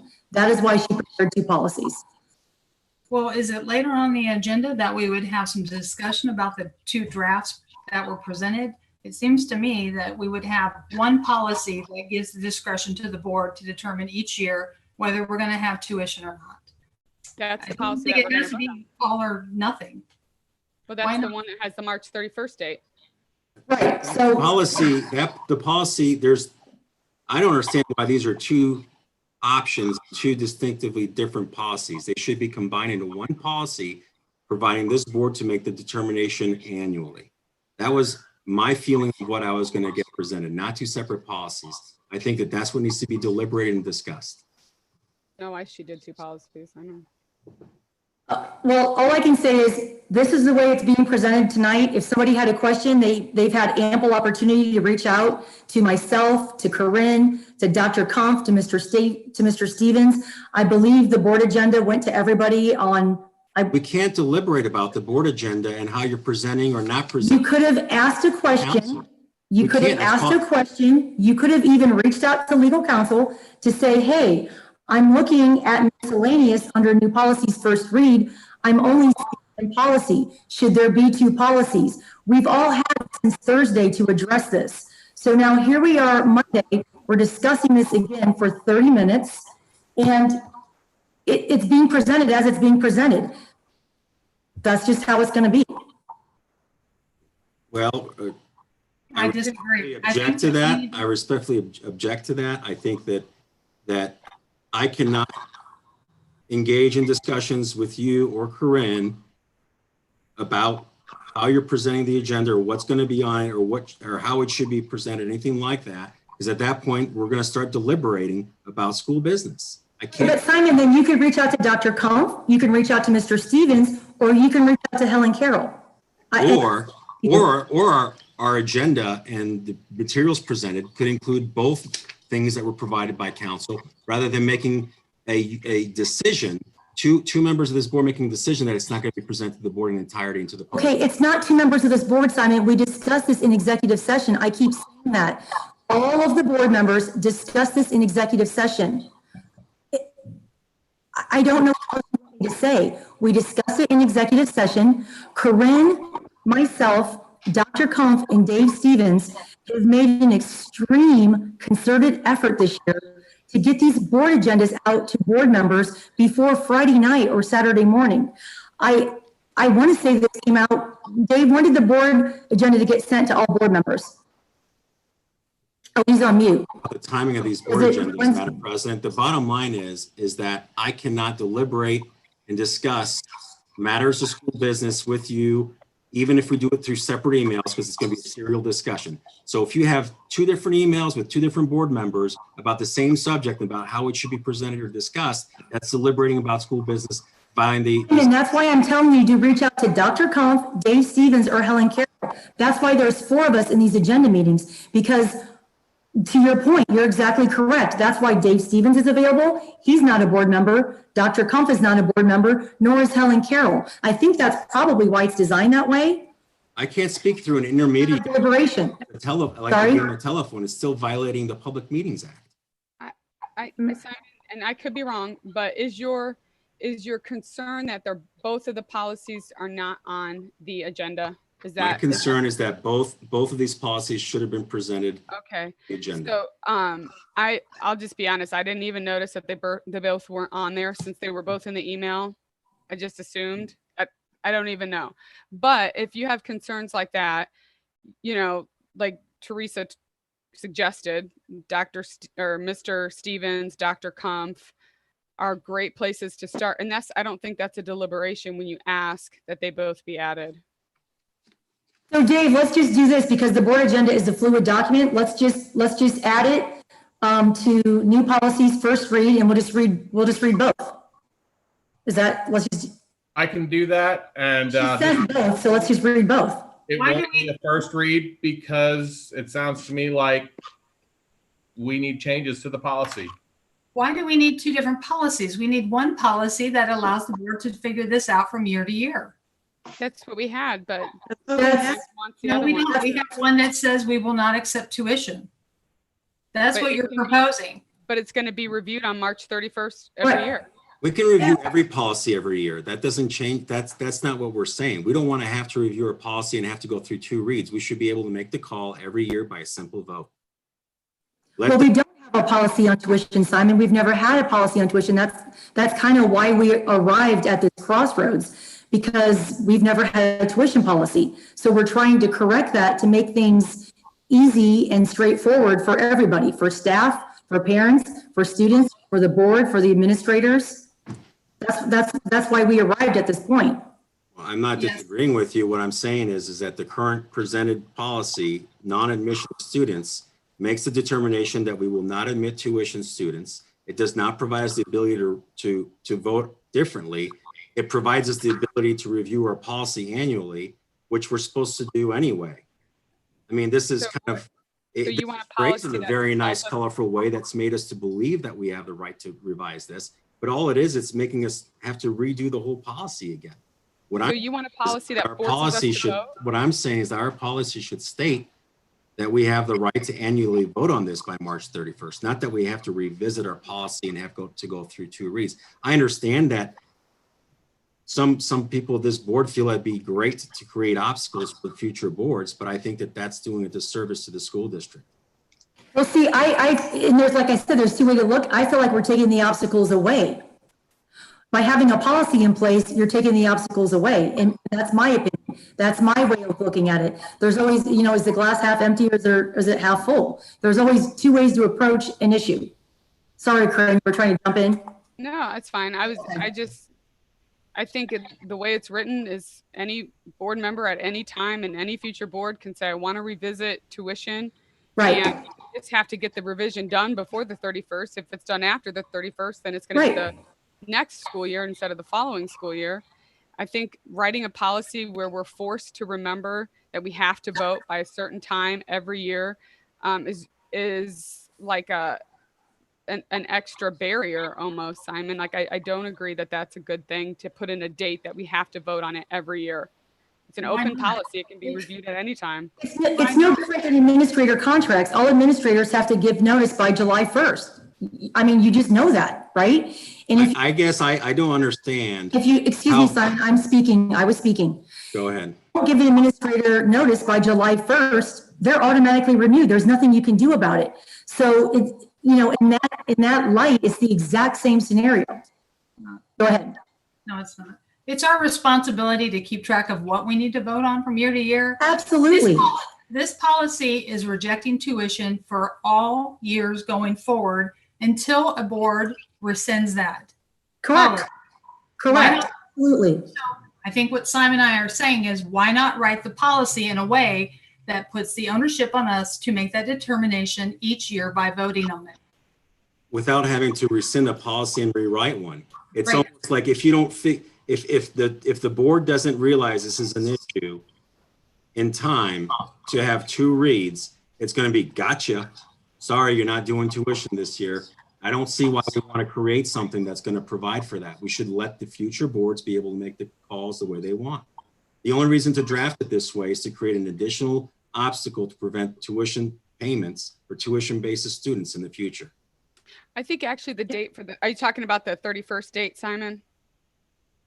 Is that what you're talking about? That you thought was an obstacle for an additional board?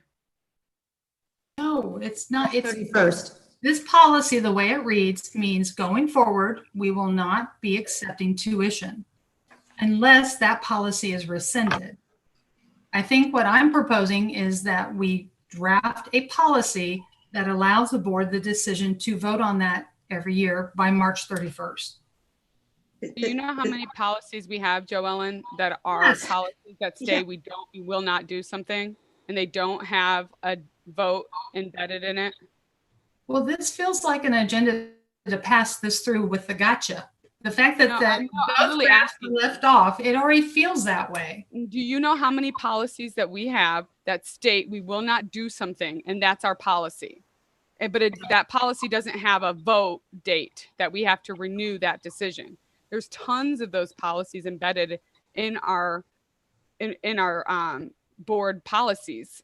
If what we're trying to do is force a vote on everything that we have a board policy saying that we're not going to do, we will have no time to do any other work ever for Tipp City Schools, because it will all be mandated votes because you don't like the way the tuition policy was drafted. I just think that it ties our hands, Corinne. I think It makes that it the no analogy is like- flawed. The analogy. May I speak? May I have a chance to jump in on this, Madam President? Go ahead, Ann. I don't know the exact terminology, but I'd like to end this debate and get back to the action of the motion that we just, and get on with the voting, because Thank this you. is exactly how, I'm sorry, the majority Go ahead. vote is what governance is about. And so I'd like to get on to the business of governance. I agree. Dave Stevens, can you call for a vote, please? What are we voting on? Oh, we're voting on a motion to not accept any tuition student application for the 2020-21 school year. And did we already had a first and second, is that correct? Yeah, we did. I think it was Dal Dunaway, is that right, Dave? You're on mute. Balzacor. Oh, okay, sorry, Dal Zakor. Okay.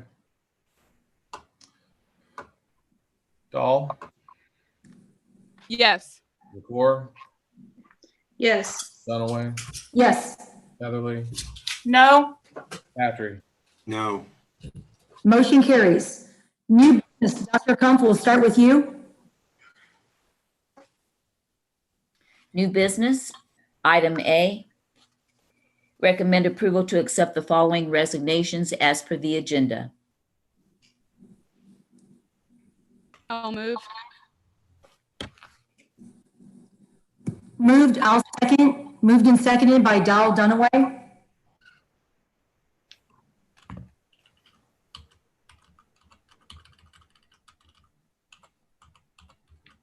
Is there any discussion? I did just have one comment. Under Sure. the aspect for our assistant middle school principal, it should say typically middle school assistant principal and middle school athletic director. I think it has that middle school has been left out.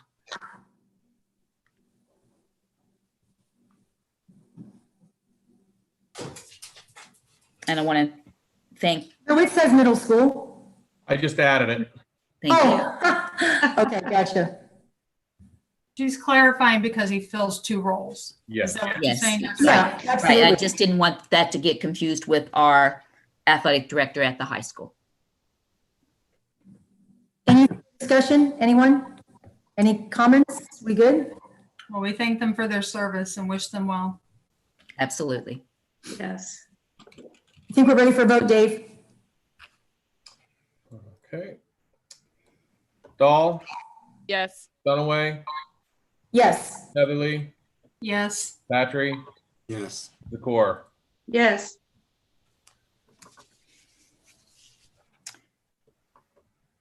Mrs. Dunaway? Wait, that's you, new business. Item approved. Oh, sorry about that. Motion carries. Item B, recommend motion of resolution of intention not to re-employ the following non-teaching employees as per the agenda.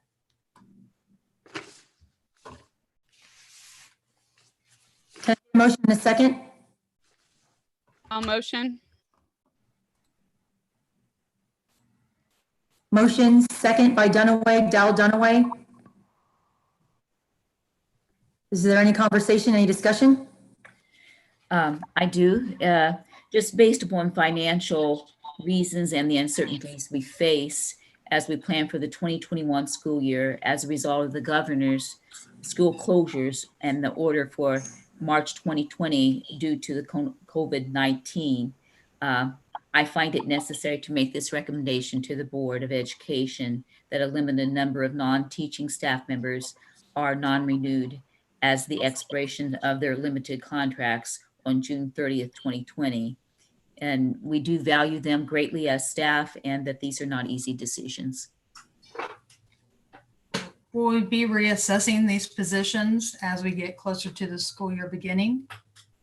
I would say that we will be reassessing as more information becomes available, both with what our service delivery for instruction may look like next year. And of course, they are based on the needs of our students. But there's more information that definitely would be needed, and also just the aspect of the virus itself.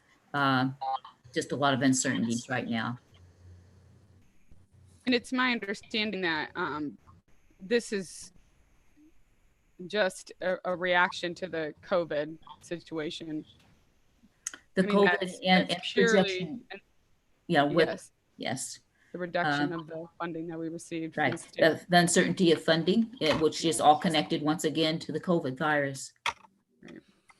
Hey, Dr. Combs, I reached out to you this morning, so I don't want to rehash, a prior conversation.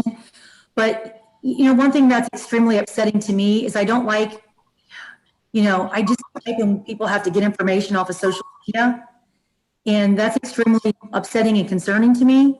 So as a district, do we have any kind of policies or procedures in place that we reach out to people prior to them getting information through social media? Well, as you know, social media is its own animal of nature. And so we can have our best intentions. Once again, when information becomes available and becomes then to be projected on an agenda, you making decisions about whether that's moving close to the weekend period, and that you would provide information as, quickly as quickly on the following Monday. And sometimes, for example, in this case with social media, that was very unfortunate. And I know that myself, as well as our assistant superintendent, we were very apologetic to each of these individuals as we spoke to them individually today. It's absolutely not the way we would have intended. We value them as our staff members, and they have done a great job, and they have a heart for the jobs that they are serving. So I apologize that it happened that way for them, and it was definitely not our intent. Right. I mean, with the board agenda, of course, we know that goes public at midnight, on Sundays always. So what would have been the ideal time for us to make those phone calls so that this wouldn't have happened? Well, that's a good question, because I mean, is it 24 hours, 48? I'm Right. trying to make sure we don't repeat the same mistake, because I can't imagine being any of these people this morning, finding out on social media that, that you were going to be non-renewed. Yes, that's very, very unfortunate. So what is our procedure for, like, at what time do we call the people, that are going to be non-renewed versus when it becomes public? Well, as I said, these are not easy decisions. And so in retrospect, I don't want to put a burden on someone over a weekend, because households are stressed, particularly with the COVID. But I would say that would be the action that we would do in the future, that we would not in a sense to put a burden on somebody, but to make sure that we would be ahead of potential social media, that we would probably do that on a Friday before the end of the workday. Right, yeah. I know you guys aren't going to, let this happen again.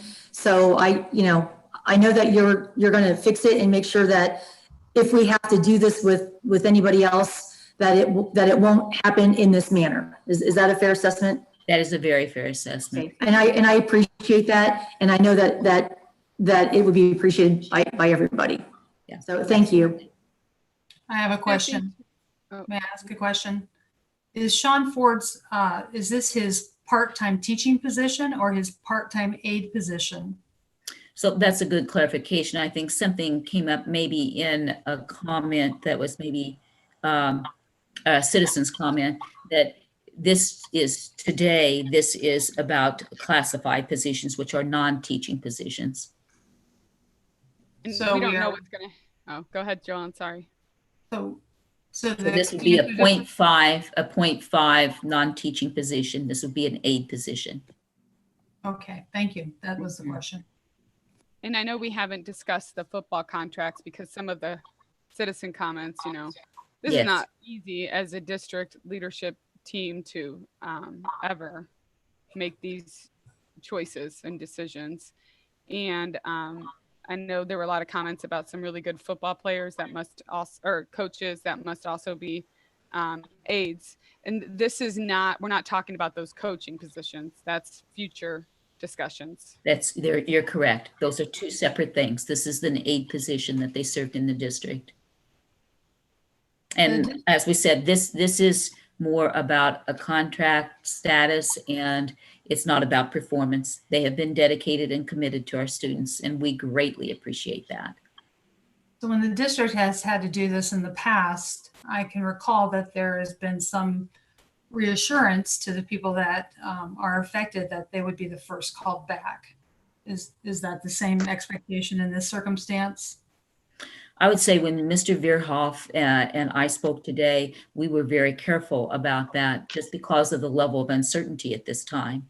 We don't know, as a school district, there's multiple directions unless we have a clear direction from the state that we are going to have to plan for our delivery of instruction for next year. So we may have to plan as many as 3 different scenarios, and it's uncertain about when we will have a definitive answer about whether we will be returning and needing the level of support that is required when we have all of our students or have our students back in classrooms. Right. I appreciate what you're saying. What I'm asking though is if there's an assessment to bring employees back, aid positions back, we'll consider these affected people first before considering any sort of outside applicant. I hear what you're saying. Yes, if it's the same position and they have served in that role, But it is different because this is not a riffing. This is a non-renewal. So they could apply for the position, but it's not a matter of a reduction in force. This is a non-renewal of a contract. So they would apply for a position. And Right. I understand. It's ultimately, not they, automatic. There would be and so consideration. as individuals that are committed to this line of work and working with students and are very effective at that, we would hope that they would once again submit that they would have interest. Yes, I hope they will. But I also understand what you're saying, that the future is uncertain and these roles may not be preserved the way that they are under the current table of organization, is what you're saying. And the other aspect of the uncertainty, that it does provide them the opportunity, if they have other opportunities, that they know that they can seek those out and do that because they know where they are in this matter. So as difficult as that is, I think that's important for them to be aware of and have that opportunity. Right. I just would want to follow up that obviously there just isn't a win-win here because of the uncertainty of COVID-19. And I think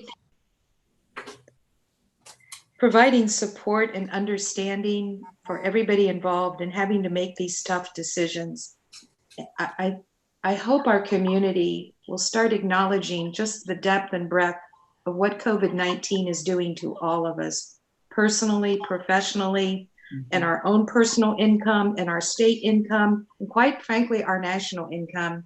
And I said it all along, we aren't even in recovery. We're still sitting in the ICU, trying to slip through that door into the recovery room gradually. And we don't know what that recovery is going to look like. And I just want to thank our leaders. I think sometimes, and I can be a harsh critic, I think people know that, but our administrators they're nonstop. They are on nonstop mode, you know, late in the evening, still addressing phone calls, still trying to figure it out, still trying to rearrange it, still trying to be responsive to the community's concerns and issues. It's the time that we have to come together and support one another, even when these tough decisions have to be made. And so that's all I'm trying to appeal to people, is that this is unusual circumstances, and let's try to be more supportive instead of attacking one another. I agree, and especially when so many people on this list are working every day with our kids, and these were the faces that our students saw, and these are in some cases our neighbors. It just makes this whole time so much more personal and so much more impactful, and it's not easy. I agree. Well, with and the everything. isolation's getting to all of us. I mean, I agree. I've been married a long time and I love my husband. You know what? We need some distance therapy. You need some distance learning. We need some restaurant therapy. You know, this is Distance learning. It's getting old nationwide. Yeah, it is. It definitely is. Any further conversation and discussion? Dave, I think we're ready for a vote. Dahl, Yes. Dunaway, Yes. Heatherly, No. Patry, No. Zakor. Yes. Motion carries.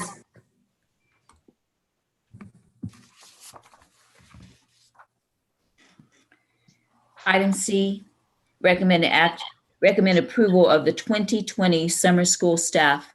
Staff will provide virtual intervention, credit recovery, and ESY services as per the agenda. Can I get a motion in a second? I'll second. Motion and seconded by Dahl and Heatherly. Is there any discussion? Our ESY extended school year services have been face-to-face in the past, but due to COVID-19, that these will be virtual interventions for this coming summer months. So will the rate be the same if they're not doing face-to-face? If they were doing face-to-face, typically how long would they be in a typical daily session? Would they be in a 4-hour session, a 2-hour session? That will look differently. Mr. Veerhoff, would you like to comment on that? Yeah, so typically you would be in a half day or almost a 3/4 of a day type session if we were in the regular school setting. That is going to look different this summer in the virtual environment. There will be less time, unfortunately, in many cases. Part of that is not just the availability of our staff, but also the availability of parents to log students on and things of that nature. So we're going to be working with families in the ESY program to develop a schedule to provide as many hours as we possibly can. But that they're not going to probably receive the same number of hours as they would have in a face-to-face setting. Okay, thank you.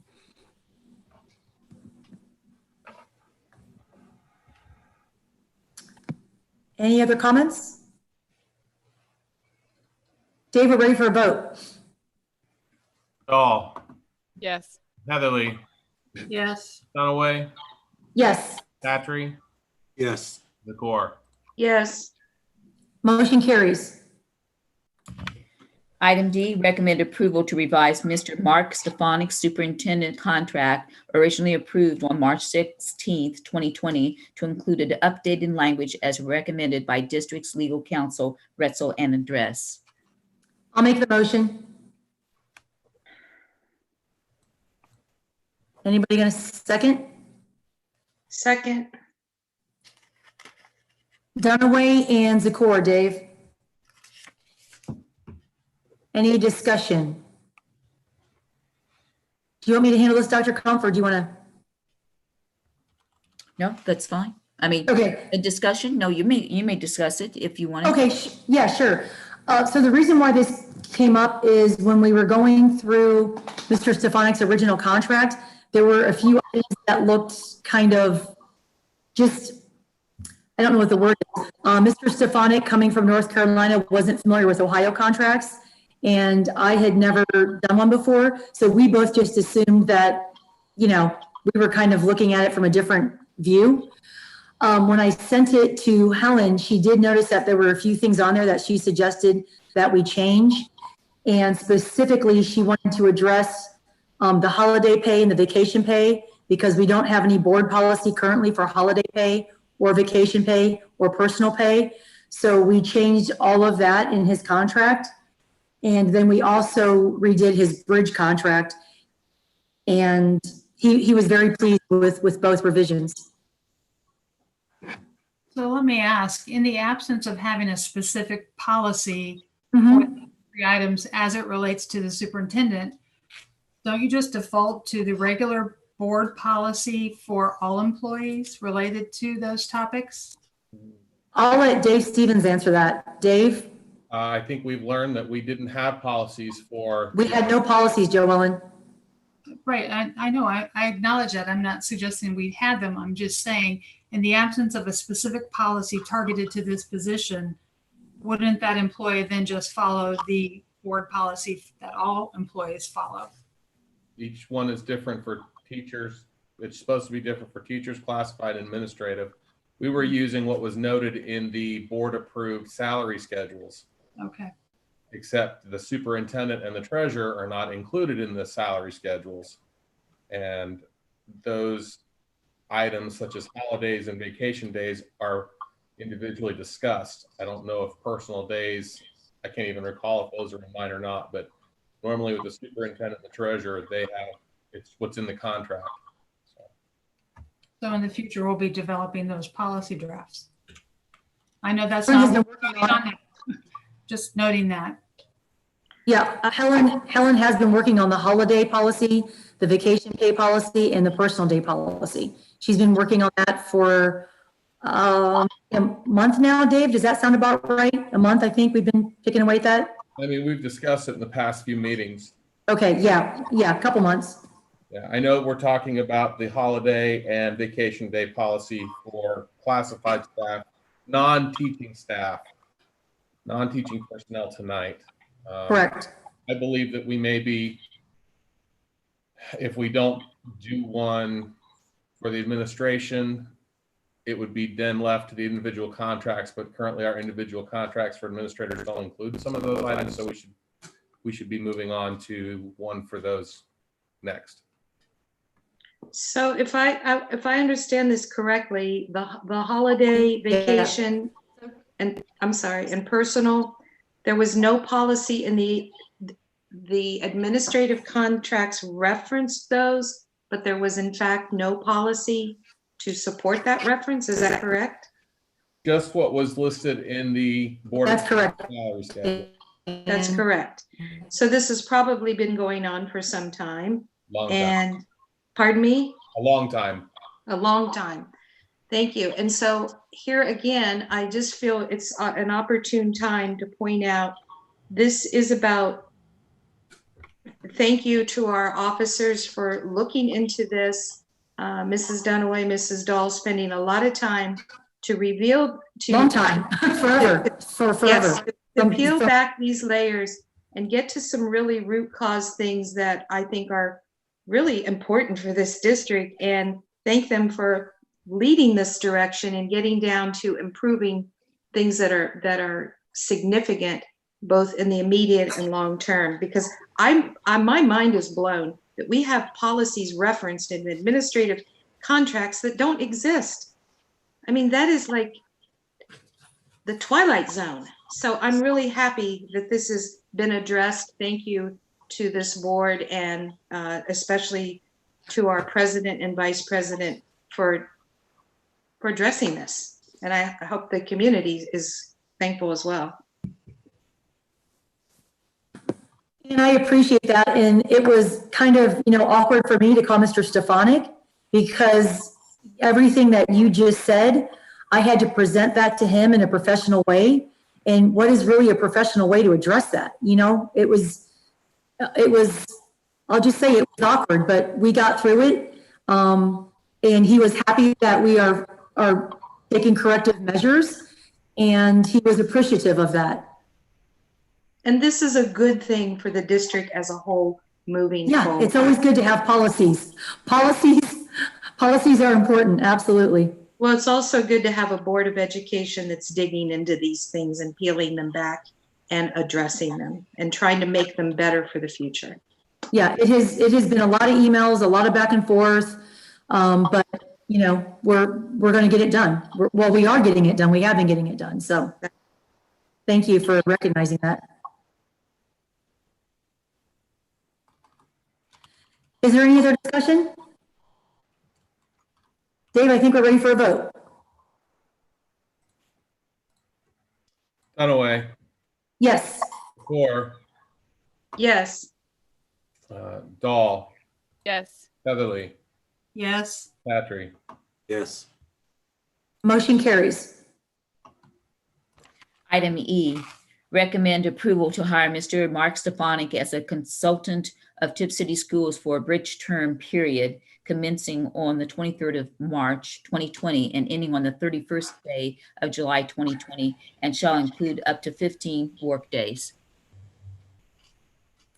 Right, so on the bridge contract, the reason why we had to do the revision is, for one thing, there was no end date on the original contract. So it basically made it look like he was just going to be, contracting forever. And then the second item was, it didn't specifically say 15 work days in there. So I just wanted to add that to make everything, black and white. And Teresa, I'll make a motion. I'll make a motion. Did we not have a motion? Yeah, no, we already motioned and seconded. Oh, I'm sorry. JP had a motion and second, correct? No. Oh my gosh, thank you, Joellen. I thought we did. I'll make a motion for the I'll second. Motion and second by Heatherly and Dunaway. I apologize. I missed that. Okay, so yeah, so he was happy to also have the revisions and to have everything more specific. And there were other things in the bridge contract that should not have been in there, because they were things that would be typically found in a superintendent contract, not a contractor contract. So anyway, all good. He was happy. Great. Thanks for moving that around. Yeah, no problem. He was happy. Any further discussion? Ready for a vote, Dave? Heatherly, Yes. Dunaway, Yes. Dahl, Yes. Patry, Yes. Zakor. Yes. Motion carries. Item F, recommend motion to waive the annual performance evaluation for the superintendent for the 2019-2020 school year due to her accepted retirement as of July 31st, 2020. I'll make a motion. Oh, motioned and seconded, Heatherly Dunaway. Any discussion? Well, I will just say that this was my idea for anybody who has served on the board before. These annual performance evaluations take quite a bit of time. And with Dr. Kumpf being in her last 90 days, she's trying to tie up a lot of loose ends, working with Mr. Stefanik, trying to dovetail into his, first 90 days. And we've already accepted your retirement, Dr. Kumpf, so it just seemed kind of unnecessary. And then I also have an official letter that we'll give you, just so that we all know that it was accepted. And it wasn't like a punitive thing. It was just, we're all busy doing our thing, so. Okay, thank you for the letter. Yeah. Dave, I think we're ready for a vote. You got me in my note keeping. Oh, it's okay. Go ahead. Heatherly, Yes. Dunaway, Yes. Dahl, Yes. Patry, Yes. Zakor. Yes. Motion carries. Item G, recommend approval to accept a $9,500 donation from the LT Parent Association to support the LT Ball Principals Fund. I'll make a motion. I'll second. Oh, was it you, Corinne? It's Ann. Oh, okay. Motion and second, Heatherly Zakor. Any discussion? Very generous of them. Thank you. Yes, thank you. Yes, we are Yeah. fortunate to have such strong parent support groups in all of our schools. They do make a tremendous difference. And we miss out on special things during this COVID-19, such as our fun fair that has been a long-standing piece. And I know that Nevin and Broadway, we're so looking forward to getting that in place, as well as our students. So LT Ball does a great job, and how generous of them. And of course, that goes back to the students one way or another. Yeah, thank you very much. So are they the group that are recommending how it's used? Not to my knowledge, but Mr. Vaglis may have more information on that. I know that they were looking into, they suggested putting in a water bottle fill station, which I had heard somebody mention already. However, there's an unknown right now on the plumbing and the piping, because I think one of our older buildings, it was looked into and they said there would be a lot of infrastructure change needed to put in a fill station. Might not be the same for LT, but our custodian staff, our maintenance staff, they're looking into that. If we can, we will. If not, they've given Mr. Vagis it's his funding they're donating to his principal's building principal's fund. So That's nice. yeah. I think we're ready for a vote. Okay. Heatherly, Yes. Zakor, Yes. Dahl, Yes. Dunaway, Yes. Patry. Yes. Motion carries. Item H, recommend approval of the 2021 elementary, middle, and high school student handbooks. Can I get a motion in a second? I'll motion. I'll second. Dunaway and Heatherly, Dave. Is there any discussion? I I still sent in don't a- like the cell phone policy at the middle school. I just don't, I think knowing everything that we know about the social emotional learning and growth of middle school students, they can't handle cell phone and proper use of it. And the best thing we can do is provide the structure and the opportunity to not have that stress in their lives.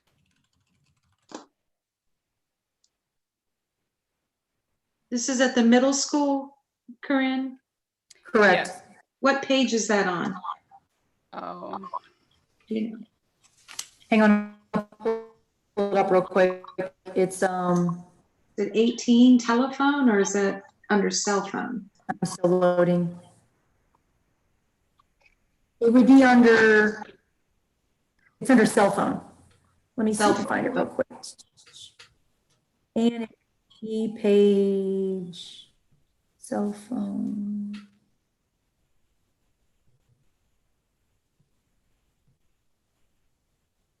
What page is that? I'm gonna look into. I am too. It's on page 16, I think. 18, no, 18 is telephone. Yeah. Simon, correct. It's on the bottom of page 16, personal communication devices. There you go.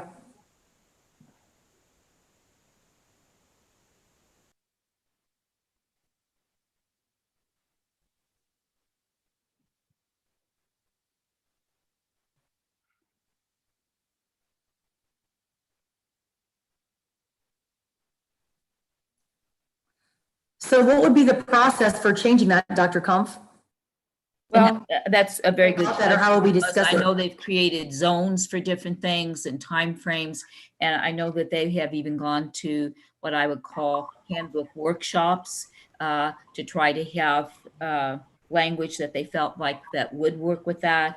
I think that and sometimes there is that aspect that it might be, used as, for some of them, that's a little bit of a downtime. We know that a number of our middle school students carry cell phones because it was a way to communicate, if particularly because they begin doing organized sports at the middle school. So if something's running, longer and for pickup, or if there's a change, maybe asking if someone needs a ride home, that can their parent provide that, just different things of that nature. So I know that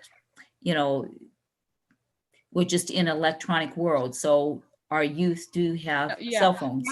My objection is not to students having a cell phone turned off in their book bag until the end of the day when they have to text mom and say soccer practice is over. That's not my objection.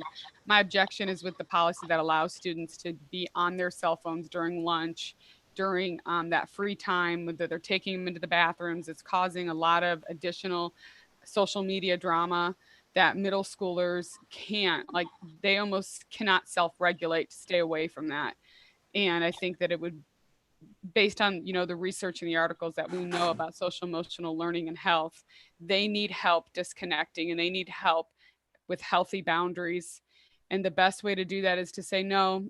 Go sit with your friends and chat. Go play basketball during your free time. We don't need cell phones out. We don't need social media turned on. Even if we say you're not allowed getting on social media, we can't police what every student is doing on their cell phone device. And then we know that they have been. So it's just not a good way to help them disconnect and then connect with their peers. So Dr. Kumpf, this hasn't been in place very long, right? Hasn't it only been 2 years that we've allowed cell phones at the middle school? Am I wrong? Does that seem right, 2 years? I would say that that's probably correct. It may be as many as 3. I mean, time goes by, and the use of electronics by our youth increases because I would assume that we even have some at our 4 or 5 level that do have access to a phone.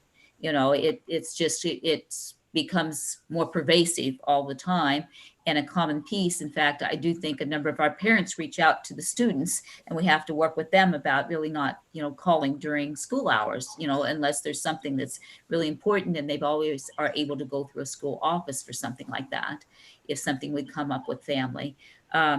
So like I said, the language and what they've done, they have patterned that off what other middle schools are doing.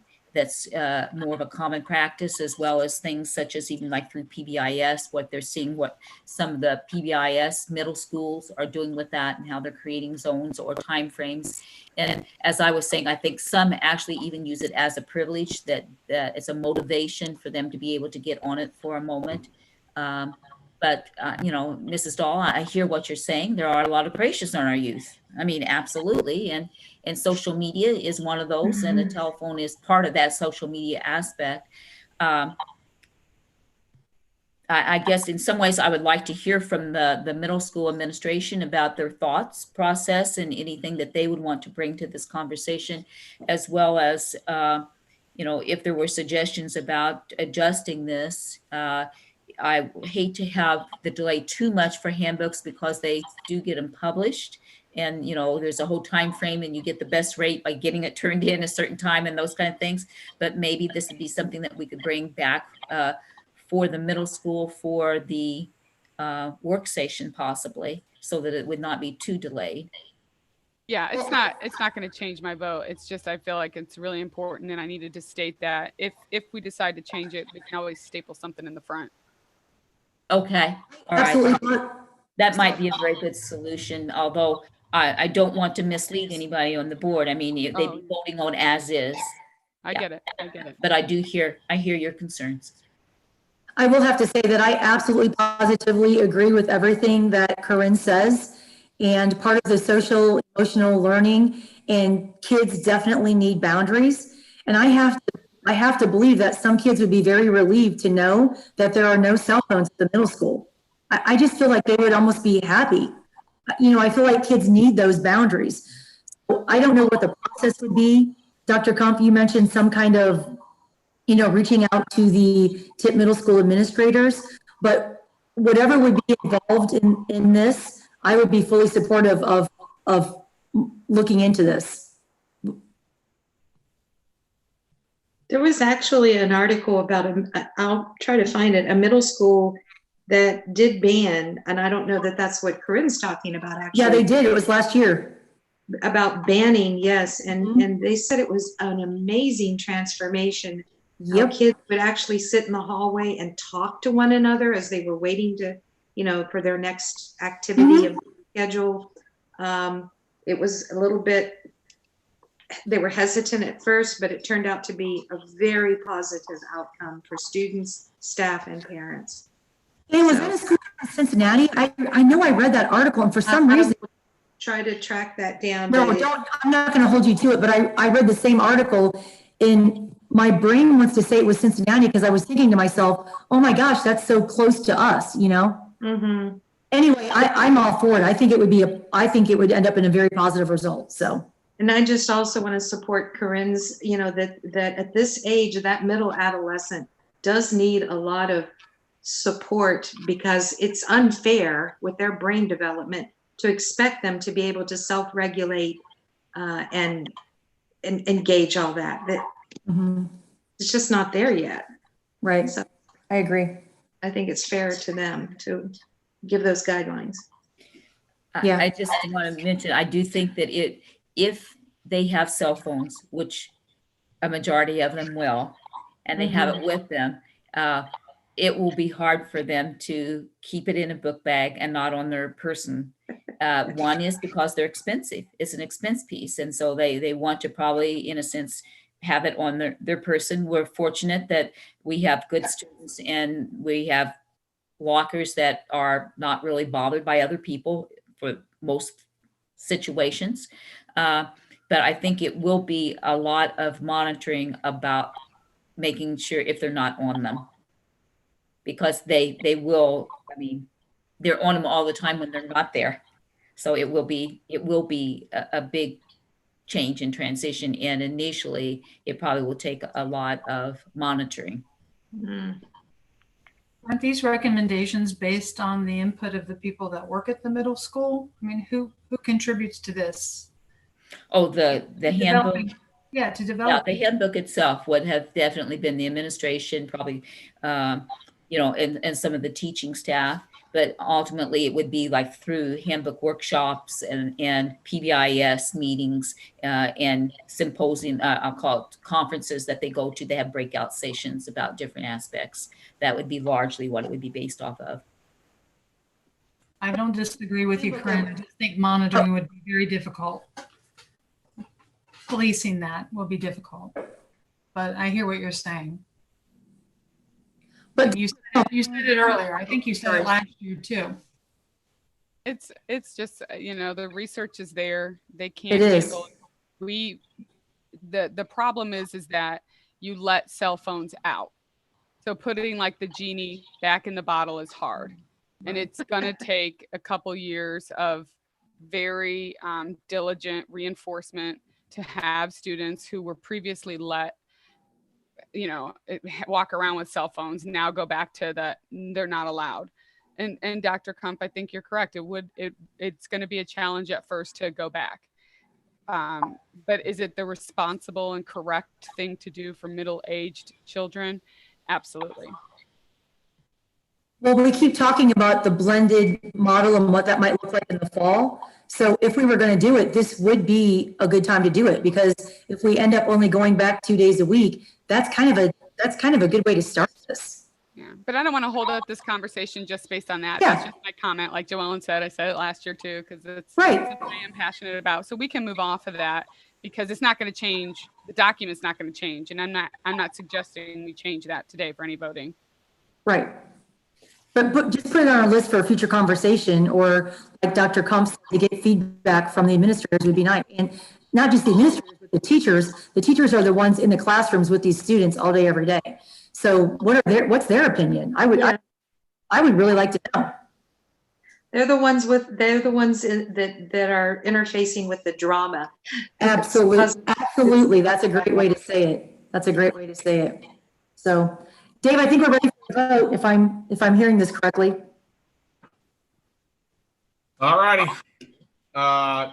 Dunaway, Yes. Heatherly, Yes. Dahl, Yes. Patry, Yes. Zakor. Yes. Motion carries. Item I, recommend approval to partner with New Creations Counseling Center, Tipp City, Ohio, as our preferred mental health agency for the 2021 school year at a cost of $53,500. The agreement is attached. I'll make a motion. A second. Motion and second, Heatherly and Dahl. Any discussion? I have a question on this. At $53,000 a year, okay, preferred mental health agency, what are they providing? And that would be my first question. The second part would be, is this something that could be provided as well by a school psychologist if we had one? So good questions, Anne. A couple of things. One, I think it's important to point out that presently the cost of this is significantly supported by a wellness grant that we have. Okay. And that wellness, and that's from the state, wellness dollars, is really was boosted up because of the need for the mental health and wellness. And so for our school counselors, it's a step beyond where it is actually what we call professional licensed counseling, a counseling service. And so they have different credentials. For a school psychologist, once again, their credential is more about the testing and the assessments and the interpretation of those results to indicate whether or not our students might qualify for particular services. So although they have, whether it's our school counselors or whether it's the school psychologists, they have skills and they have ways that they are able to support, but this in itself is for, when we talk about different tiers, this would be for those that are at risk at a level that the one-on-one, or in some situations, one-on small group with a licensed counselor is really the level of need that they have. Thank you for that. Also, do you know how much of that 53,000 is that all grant or? Mr. Stevens, can you help me with that? Yeah, we're expecting to pay the entire amount through the student wellness funding that we receive from the state in Fund 467. Wow, great. We're currently scheduled to receive, I think it's $153,000 next year. However, we're not certain if that funding will still go through, if that'll be something they try to cut. But I do know that when the budget was passed, the legislature and the governor, they were really pushing on having this mental health wellness money for the students, or the student wellness money. So, I mean, even if they cut some of it, they're not going to cut all of it. So we should be good to go. Great. I think it was back in December of 2018 that our counselors did a really nice presentation advocating for this. And then I think we were all in agreement at that time, supportive of this initiative. And then the governor came through with the budget. Mm-hmm. Yes, we did over a 6-month process and worked very closely with the high school at that time and all the counselors across the district, and interviewed, I want to say that might have been as many as 4 different, maybe up to 5 different agencies, and really looked at what was the best fit for us, what was the best fit for our budget or our potential budget, and what was the best connection. And then we even looked at what would be, in a sense, the most local, because we really wanted it to be someone that had a sense of what our community was like and had for that feel of what would be the best fit for us. And is this just for students? Yes. This is not, okay. Although they do connect it with families. I mean, families provide permission for this, all that piece. And I think that they would provide information if family counseling was wanted as well. And Dave, correct me if I'm wrong, but those students who have Medicaid, don't we bill it to Medicaid? Yes, we do. We do. Even though it's a small percentage, but we get that money back from Medicaid. Oh, it can get very large. I mean, over $100,000 refunded. I mean, the auditors, there's an auditor that comes in and reviews the Medicaid to make sure that we're only billing for appropriate services, and we have a third-party administrator that does that for us. So, yeah, I mean, there's a lot of services that we provide that do qualify for that. Right. So that would not just be this counseling piece. It would be. No, I understand. Well. No, Yeah. just that's one comment to that. Right. And I'd be curious how many districts have moved in this direction. I believe when we started this initiative, there were about, I don't know, 2 in Miami County. I'd be interested how many in Miami County now have moved forward. I'd say that's been a very significant increase because 1, the need is there, and 2, there's some potential funding to help support, and 3, that they are now seeing that there are some services that are now becoming available that are focusing on helping to support schools. That's very insightful. Thank you for all that background. Do you know roughly how many students have utilized this in a year? Just roughly, if anybody knows, of our students? Yeah, Mr. Fairhoff, was that, I want to know, was it like 35? I'm trying to think what that number was. I think it was more than that. I think we were closer to 60 students. Yeah, so that my next one was jumping up to like 53, so that probably would Wow. get up to 60. And I know that over the COVID-19 mandated closure, they have continued to provide and make services available, but the parent does need to bring them to the office for that because our schools are closed, but they have made that available. And I think they have done some virtually as well, if that family in the situation felt that that was the safest and best way. So that's good. Dr. Kampf also noted that we are going from 4 days to 5. Is that correct? That is correct. Okay, and that's important. Okay, Yes, sorry. that is important. Mm-hmm. Wow. It sounds like Yeah, an so we're amazing, adding an extra day, Ann. yeah, it's an amazing value. Wow. Yeah. That's fantastic. Yeah, especially for 5 days, if you think about that. Right. I I have a few questions and comments. Okay. First, I note 2 typos. First is on paragraph 1, instead of exempted, it says exampled school district. On page 2, first paragraph, it lists Covington School District. Which is probably a remnant from them having used this with Covington. Okay. Help me where that one is, Mr. On Covington, page 2, paragraph 1, last line of that bullet point. I see it. Thank you. And then, has this been vetted with our attorney? I'm not sure we really want to agree to that second bullet point on page 2 related to, looks like an indemnification provision to hold them harmless without better defining that. And also, when I'm reading this agreement, it wasn't entirely clear to me what the scope of services would be. And I felt that the language on that third bullet point was confusing at best. I think that it probably needs to be redrafted slightly. Could you allow us to catch up here? You're on page 2, Simon, is that right? Correct. And you're talking about bullet point 2 or 3? Which one? The first one was bullet point 1 on page 2 where it had Covington. Okay. The second thing I was discussing on page 2 related to the second bullet point had some language that we would hold them harmless in the event of any litigation arising from the agreement of counseling and consultation. I think that needs to be better defined and described and better, it needs to be expanded. I'm not sure we really want to agree to a blanket release like that. Number 3, I feel that the language as far as the annual per day and 5 days needs to be rephrased. And overall, I feel like the scope of services needs to be better defined. Dr. Kampf, did Dave Lampy go over this original contract when we signed it the first time? I don't know that he did.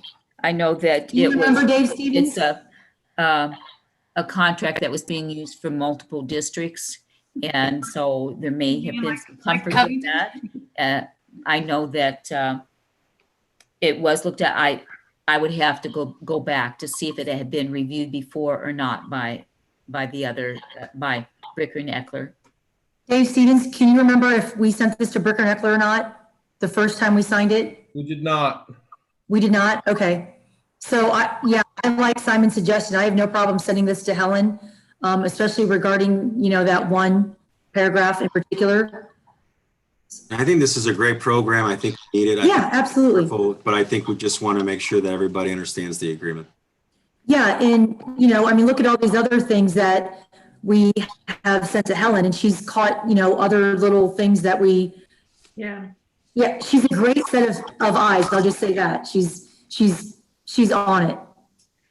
So will this, if we don't vote on this now, I'm not disagreeing with you, Simon, but if we don't vote on it now, is there going to be a lapse in service since this is going to start on June 1st? No,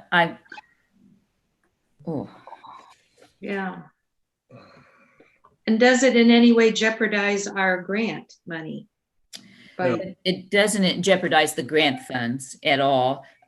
We would want continuity for sure, because one, the students that are being served, they're building a relationship or a comfort level to get to the point that really the services are benefiting them more. But I understand we do want the best and tightest focused contract, and there are some things that need corrected.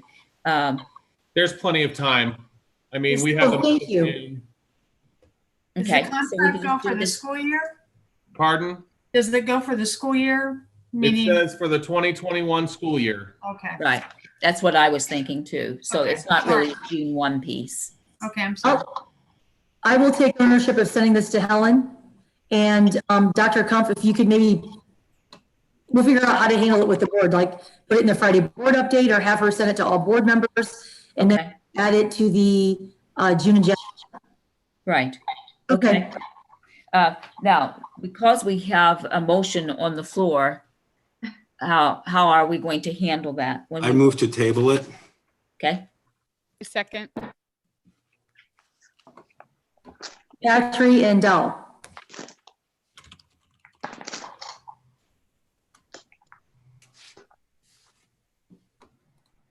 All right, vote. Patry? Yes on tabling it. Yes on tabling. Patry, Dahl, Yes, on tabling. Dunaway, Yes. Heatherly, Yes. Lepore. Yes. Motion carries for tabling the mental health agency contract until it is reviewed by legal counsel. Okay, very good. And thank you for working with me on that, Teresa. Oh, heck, no problem. All right, item J, recommend approval for Tipp City Community Services to use school vans for the summer Lunch on Us program as needed. Dates of use will be June 1st through August 14th, 2020. I'll move. Moved and seconded by Patry and Dunaway. Any discussion? Great There's program. just a notation that it will be our staff, our employees that will be driving the van. Oh, okay. Hey, that's new this year, right? No, we've always had our staff that do the van for the summer program. I never knew that. No, we- Okay, wow. we I knew got it was a training van, but I didn't know it was our, that makes sense. From a liability standpoint. Ability. Mhm. Greta, but we're not paying them over the summer. They're just employees that work for us, but they're doing that in the summer. That's exactly right. For the We program. provide the van and they are a volunteer for the program, but they happen to be one of our employees. Okay, that's why I got confused. That's what I thought. That's why, thank you, Dave, right. Thank you. Now for I understand. clarifying. Okay. I was thinking it, but it wasn't as clear. I haven't paid anybody for driving a van in the summer. Yeah, I know who drives the van. When I say they're our employees, they are our employees during the school year. Absolutely. And they're wonderful. Wow. Love this program. And our liability insurance covers them because they're employees that are off the clock. That's a question. What was that? I missed it. She's asking about liability because they're our employees. They're not on the clock. Got me. We may want to clarify that with our policy or carrier, because I'm not sure that would be covered. I agree with I you. was wondering that too. Oh, you know what, Joellen? I think I just read something recently about the transportation laws in related to education in Ohio, where it has to be any use of any school vehicle has to be related to schooling in whatever way. And I know that the Lunch on Us program is tied to our school. I know there's like food being passed back and forth, but I think it needs to be very clear that it is a school activity for the school van to be used. They just changed that recently. Did you read that, Dave Stevens? I did not. Well, I think Dr. You Kumpf and I asked- sat in a policy Yeah. session with that with Neola, if I remember correctly. Did you say you covered it with Norm, Ann? I believe so. Didn't we, Dr. Yeah. Kumpf, talk about that in our, We did, but Anne, can you, clearly in your mind, where did that land? yeah, I'm not clear in my mind where that landed, but I know it was a new nuance that had to be, and I don't remember. Dr. Kumpf, do you want to send this question to Kim, or do you want me to send it to Helen, or do you want to send it to Helen? I want to make sure we have clarification on this. I would send it to Helen. I don't want to leave like a loose end. Right, so I think since you're doing the new creations contract, if you don't. Okay, sure, I'll do it. Yep, Be in one message to her. perfect. So So when does the program start? June 1st. June 1st. So that's tricky. We do have a 20. Yeah, so how will they have transportation for June 1st? If it has to be a school employee, then we will get that message from Helen, Dr. Kumpf. Okay, You can figure out how we can make that work, what school employees getting paid in the summer until we can figure it out, because the last thing we're going to do is not get these lunches out. So, okay. So, I mean, even if it happened to be, for example, our bus mechanic that works during the summer as well as Something. our transportation director, I mean, but we'd have to make a decision about that and also work with them to think who could cover that. right. So let's see what Helen has to say, and then we'll cross that bridge when we get to it and figure it out. And Dave's going to follow up on the insurance. No, I'm going to follow up on that with Helen. Oh, okay. Yeah, it's kind of, you know, what I mean, it all goes together, so. But wouldn't that be in our insurance policy? So that's why I think that's really a follow-up with Mr. Pfister, because he works with our insurance carriers.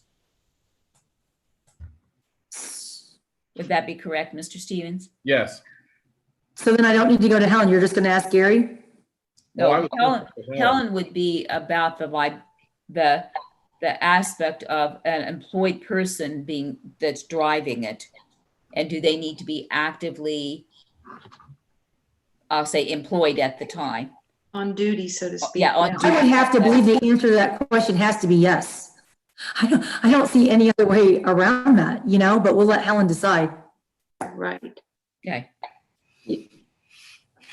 I think we'll need to provide our insurance carrier authority to speak. Of the employee, probably. Helen, speak with our insurance carrier, get the policy, and then make a determination. Pretty much, yeah. And to see if lunch on us is deemed and connected to a school activity, because I do remember discussing that with the change in Neola. Yep. And then we'll just have to do whatever we have to do to make it happen. Right. Yeah, pretty much. We'll have to make it happen. But I think Right, we can so we still go have- forward with the approval. Well, let me read this. How does it say? Approval for Tipp City Community Corporation to use school vans for the summer lunch on us program as needed.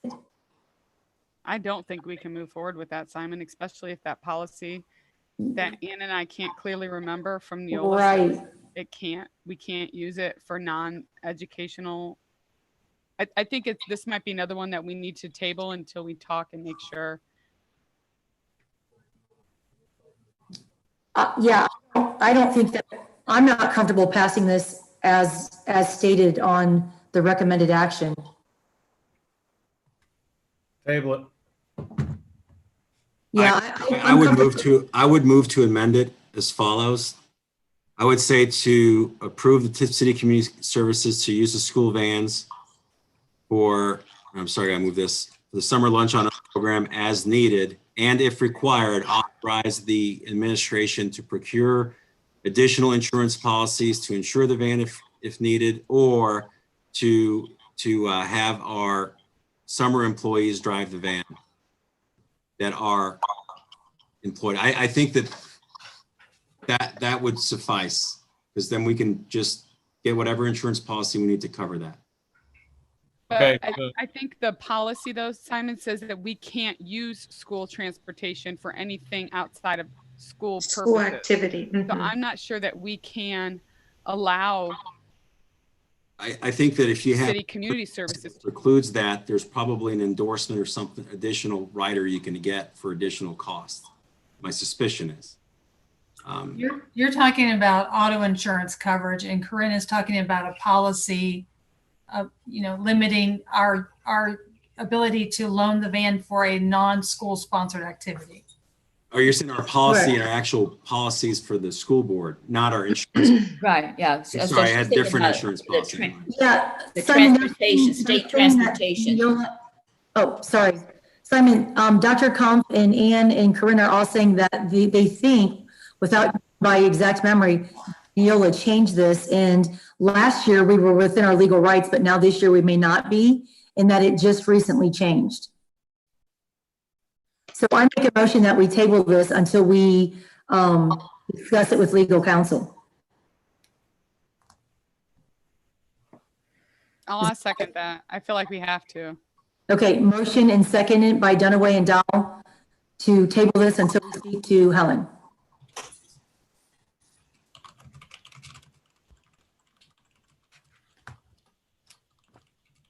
Dave, you want to call for a roll?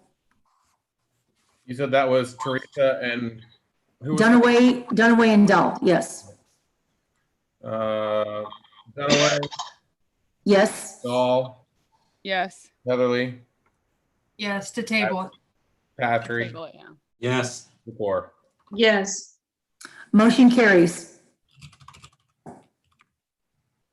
Item K, recommend motion to appoint a treasurer pro tem for the May 27th, 2020 special meeting. Make the motion. I'll second. Motion seconded by Dal Dunaway. Any discussion? What's this about? It's just somebody to clear us in and out of executive session so that they can report it to Dave, so that Dave doesn't have to be there. Okay, thank you. Yep. Yeah, they will call the roll and act as the note taker for the board on my behalf. Does anybody want to volunteer?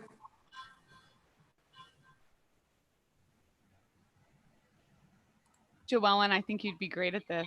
I think the president and the vice president should do it. Yeah, I'll gladly do it. I have no problem. Okay, Okay. thank you, Teresa. All right, there we go. Dave, you want to call roll? Dahl, Yes. Dunaway, Yes. Heatherly, Yes. Patry, Yes. 4. Yes. Motion carries.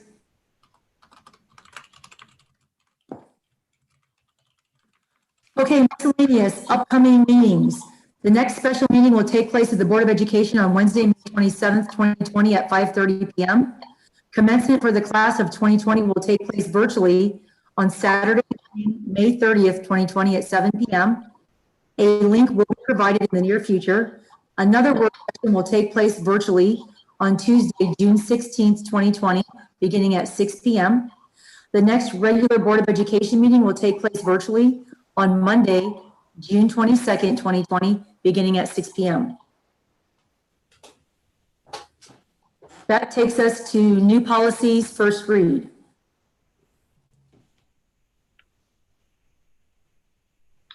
May I ask a question, please, about the next meeting on the 27th?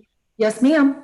That is, we're going to physically be at the board office? Yes, ma'am.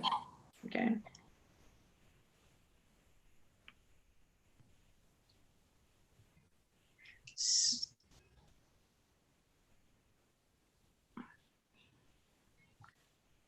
You good? Yeah, I guess. I mean, I'm wondering, so if we're doing that then why are we distancing and doing virtual on others?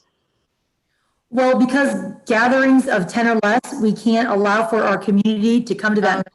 Okay, because this So, is. yeah, until the governor lifts the gatherings of 10, we're kind of, I know, it's hard Thank having you. virtual meetings. Yeah, I had a mental block there. It's Thank you. okay, no problem at all. Okay, you good, Ian? Yes. Okay, so new policies, first read, can I get a motion in a second? This is just a reading. Sorry about that, go ahead.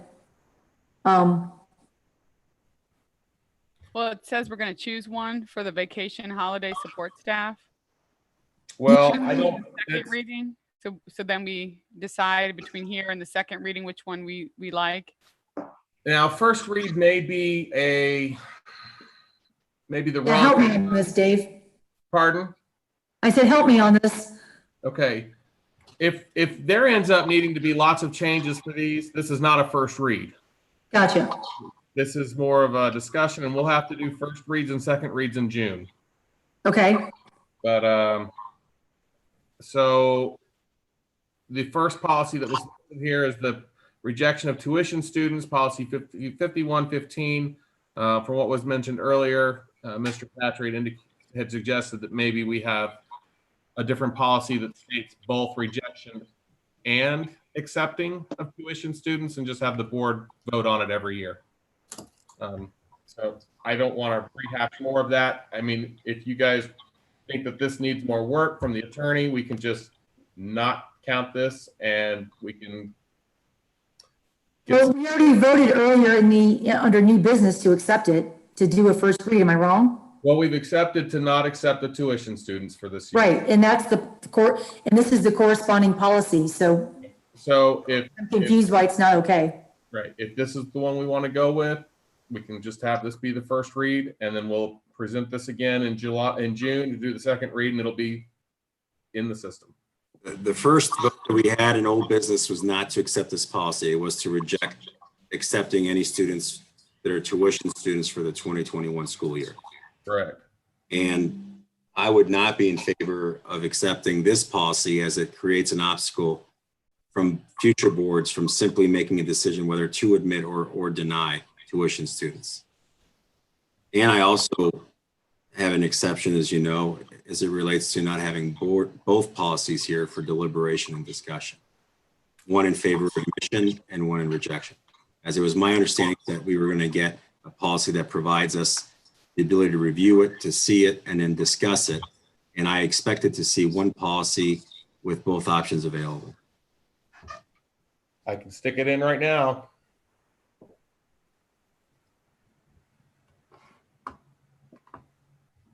What does that mean? Stick what in right now? The one that Simon is saying is not in here, the approval of tuition students.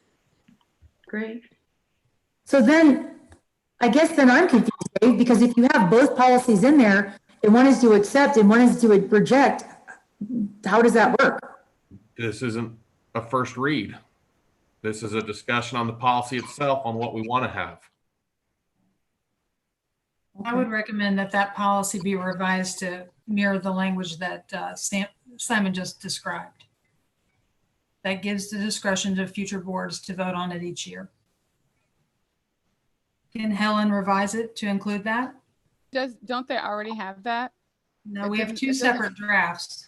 No, but what I mean is, like, can't a board at any time revise any policy? Yes. But it would take 2 meetings. So I What remember I'm suggesting is not we could that do both of them. Well, yeah. Maybe. Sorry, Corinne, can you repeat that again? Because two people were Well, talking. I thought Simon said we could do both of them because the one policy is just how you would accept tuition. I think I'd have to see it on there and reread it. So if you were to have tuition students, these are the steps and the policies that your district would follow in admitting tuition students. And then the one policy said, but we're not going to have open enrollment this year or whatever it said. Well, what I'm trying to say is that the non-admission of students on a tuition basis, that policy does not give the board the discretion to admit tuition students. It only states what is already the board's right, which is to review a policy every year and change it by rescission. 2 meetings, first and second reading, and then finally making a vote. So I don't think that's a good way to do it. I think that our policy should be students on a tuition basis may be permitted based on an annual vote of the board. And then if the vote is in the affirmative, then have that in the same policy, what the procedure is. That way each year, every board can make that decision without having to jump through hoops of providing revisions to policies. But that proposal came from our board council, correct? The verbiage in that, am I correct about that? Correct. So with all due respect, Simon, I'd like to go with what our council is telling us.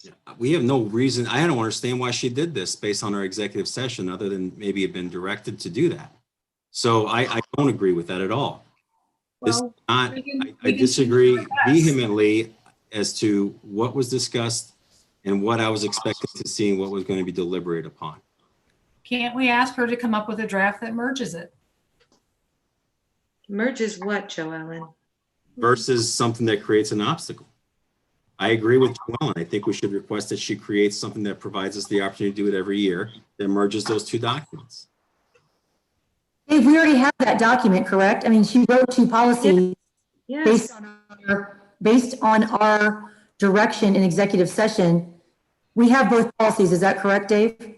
I have the other policy, but I'm not sure it's doing what Simon says. Can we read it? Just Well, I can, all the board members. I mean, I can attach it or I can pull it up or I can pull it up so everyone can see it. Yeah, she sent that to all the board members. Just tell me what you want. Attach Yeah, it, go so you ahead. can open it, or just put it up on the screen right now. Ask Simon. This is his issue, so to speak. I think placing it on the board is probably the easiest way. Okay, go for it. Yeah, because if I pull up my email, my board agenda is going to click off, so. because I always lose my connection on my Chromebook.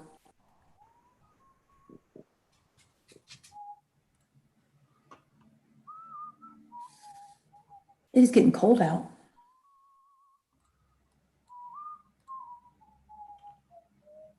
What do you guys see? Acceptance of non-resident students upon payment of tuition. So I'm just going to read that with this other one. Non-admission of students. Yeah, so that first policy that has acceptance, that's more what I was expecting to see. This provides us the discretion to approve it. Doesn't mean we have to, it says we can, and then it provides guidelines. The other one is a flat out rejection, and it sounds like it's giving us the ability to do it, but all it's doing is stating what we already have a right to do, which is to revisit this every year. So to me, just admitting this one, or if you wish, kind of merging them, but this one kind of does it by itself. You just have to add the March 31st review deadline. Correct. So that's what my statement is. Currently, the one that it seems that this board is inclined to adopt does not include these guidelines, does not include all this already kind of inherently in our policies. Yes. So if I'm hearing you correctly, Simon, you just think that this one is, I don't want to put words in your mouth, but you just like the way it's written better. It seems to have more kind of, I'll just say direction to it. Is that kind of what I'm hearing? No, what I'm saying is that this second tuition policy, the Yes, one sir. that provides for admission on tuition basis, Mm-hmm. as a board discretion without having to review and redo policies. It doesn't mean we have to. Right. So Simon, in this sentence here, tuition rate shall be determined annually. If we had a line after that that said the board shall determine or shall vote on accepting tuition students for the next school year by March 31st. There's something in there about May 31st on this one. Let me look. If you go after section 5, second paragraph below that, is that this is evaluated on an annual basis and expires. And so to me, this is the preferred policy, but if we're going to go on a policy that says we're not permitting admission, it kind of defeats the purpose of what this has been drafted at. Now, if we're saying March 31st is the date we want, and we want to merge that into rather than May 31st, I'm okay with that. But I feel that this is the policy we need to be approving, if not just merging it to change the deadlines. Okay. But I feel that the other one that was first included in the agenda precludes the opportunity to admit tuition students without us having to revise that. And depending on when that school board makes that determination, if they ever do it, this option and this policy that was proposed and never adopted and never part of our policies may not be part of the institutional memory. And so we're gonna have to do this all over again. So when it says guidelines, are those administrative guidelines and that's the other part of this, or is this just an explanation of the upper portion? The way I read these, there's two separate policies, and adopting one precludes the adoption of the other. Yeah, I would agree, but Yeah, even that's how I read it. notice that at the top, it has the policy, then it has this subheading that says guidelines. Isn't that right here? Guidelines. Are those I see what you're saying, Dr. Kump. So Dr. Kump, I think I see what you're saying. So you're saying the guidelines go on both, right? Well, no, I'm saying is this He's wondering if it's guidelines that are not in the board policy. It's under guidelines in Right. board docs. That's what I want to know. That is not what this is. This is guidelines on how we will accept these students. Huh. Well, So it's all the part top of of that, yeah, that's a good question, Doc. I don't know. The top of that document, though, refers to it as the policy manual, refers to as a PO with a blank space Right. number. And so the inference I made on that is that this is part of our policy. Correct. It's policy. Yeah. So even when it says guidelines, it's actually policy. Well, it depends on what was intended Yeah. by Helen here, but I would rather we use the word procedures because that's what it is. It's the steps of how you implement a policy. Yeah, I think we need to, I would suggest we table this to discuss it with Helen and as a board to ensure that we're trying to, that we understand what this is supposed to represent. I mean, we can't understand whether it's a guideline or procedural at this point. Doesn't make any sense. I don't know. I don't feel that confused about it, to be honest with you. I thought that the guidelines are if you're moving forward with accepting tuition, and then the other option is non-admission. I felt Dave, do you have any clarification on conversations that you had with Helen regarding this? I didn't have any, this was not my. Okay, yeah, I didn't know if you did or didn't. I wasn't trying to make. I will give you my opinion on this. I believe this policy right here that says that the board may permit the admission. If you have this document in our policy, then all we have to do on an annual basis is decide whether or not to have tuition students, just like we do with open enrollment. Okay, And that way, this is not, I mean, somebody would have to go on our website and put down for tuition. If we decide not to do it, Tipp City Schools is not accepting tuition students based on the board resolution on this date. And so then you're not changing the policy every year. right, You're just putting it on our website. Like I know that you had said that, Teresa, if a new family Okay. moves in, they want to know if they can do tuition or not. correct, If it's on our website that says we are not accepting tuition students for 2021, gotcha, your answer. And then say in March of 2021, we decide we're going to accept them for 21-22, then we just say Tipp City Schools is now accepting tuition for 21-22.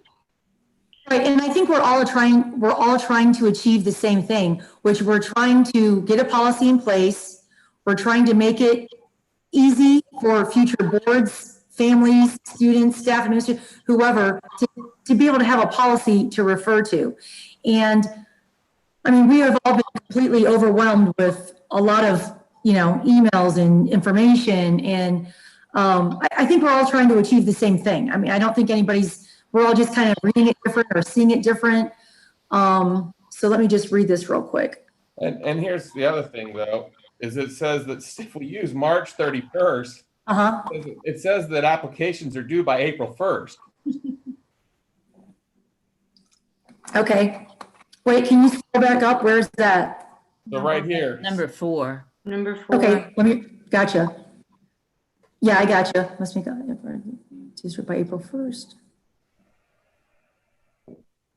I don't think this one says March 31st in it anywhere, Dave. No, it doesn't. It says May 31st for the upcoming school year. So the way it's designed, the way it's written works, it's that unless you renew it on May 31st for the upcoming school year, then it expires. So this right now, we would be revisiting it for 2021 by May 31st. Yes, but that means applications have to be in by April 1st. That's one day. No, No, applications are due on April 1st and you have until May 31st. Okay. So that's like 2 months, basically. So in my mind, if the board just voted to not have tuition students, we have voted on not having tuition students. Right. We just don't have the policy that tells us how to go through our procedures. Yeah, I think I see what you're saying, Dave. We'd have to have the vote on this earlier in the year. That way people aren't sending applications in for no reason. Right. Right. That's kind of what I'm trying to establish is the timeline. So Dr. Kump, when do we normally tell people to have their applications in by for tuition? So I think I don't have the application in front of me right now, but I believe that it's like April through May 1st, something of that nature. Oh, so you're saying just a month, April 1st to May 1st? We only give them a month? Because I think we tell them and get their letters out by about June 1st. Wow, okay. I believe that's right. Window. That's a pretty small window. It is. 30 days. Mr. Veerhoff, do you have a recollection on that? I just do not have that form in front of me. I do not, Okay. unfortunately. I can tell you who can tell me. Give me a sec. I'll call Carrie. Well, Carrie sent it to us a couple of weeks ago in a Friday board update. It's at the very top of the application form. Well, it's already 9:05. Do we want to just table this and get with Helen? We're I would I'm vote to trying table to it. accomplish and achieve the same thing. We just want to do the right thing, put a policy in place and, you know, not handcuff future boards to always do the right thing for students. So in the respect of it already being 9:05 and we still have executive session, is everybody okay with me reaching out to Helen on this particular policy and seeing what changes she recommends? And then I'll just add, and we need just our dates to align. Right, yeah, exactly, that's my point. So Mrs. Prawl believes that it is open from April 1st to June 1st. Oh, okay, that's a big difference, okay, Okay. Check and confirm with me. But that's we a big can difference, always- okay. We can always change that to what we feel is necessary. So I'm confused. We just voted on that motion to not accept any tuition students for Correct. 2021, correct? Yes, Yeah. ma'am. So what is all this dialogue about now? I'm sorry. A policy in the future that, like Simon pointed out, would not inhibit a board from deciding to admit tuition students. Right, Simon? Am I getting that right? That's correct. So just to be clear, the policy, it has been voted by this board tonight to not accept any tuition student applications for 2021. Is that a correct statement? Correct, that's correct. Okay, so all this discussion now is moving forward, and is there an imminent timeline that we have to meet to have this discussion? Well, we currently don't have a policy. That's kind of what I was Yeah, indicate when we were taking the vote on that, is that we didn't yet have a policy really permitting or permitting us to either approve or deny tuition students, which But is, that was sent to us And by then- council, correct? I'm yeah, sorry. she did send that to everybody, correct. So But like the I was dates saying, on it don't match up right. what I was saying, we should not have, in my opinion, voted on that earlier. It's okay that we have, but we still need a policy that addresses that. Our council provided two policies, one which provides us the discretion to do it on an annual basis and then provides a guideline for if we do permit it. So if we approve that one, the vote that we took earlier today would simply just stand the way it is under this policy. And for the 2021 school year, there would be no tuition students, but the policy would be in place so that from year to year, if this board ever changed its mind, that they could change to admit tuition students, and that policy would already be in there as prepared by our legal counsel. And so if we're no longer on the board and there's no longer institutional memory related to this policy that may or may not have been adopted, then it's in the book. If it was, rather, if it wasn't, it may not be known to us. So my But so in the interest, action. but in the interest of the here and now, can we move that to maybe a work session topic? Well, that's what I'm saying. Let's just send it to Helen and get the dates more accurate, you know. Because it That's is why I 9 moved to table o'clock. it. It's I did That's why I moved to too. table it. I did too. And save the dialogue and the debate Yeah. for It's another already time. 10 after 9. I just say table it. We'll have Helen look at it. We'll match it up with our open enrollment form to make sure that either Carrie's correct or Dr. Kump's correct. It's April 1st through May 15th. Carrie got back to me by text. Okay. So 6 weeks. So May 31st would be accurate. What Helen has is accurate. If it's May 15th and we're May 31st, that's 2 weeks. So again, Appropriate. oh my gosh. I will work with Helen on this. Yeah, let's do that. It's late and we still have executive session. Thank you. Do we have a motion to table or do we need that?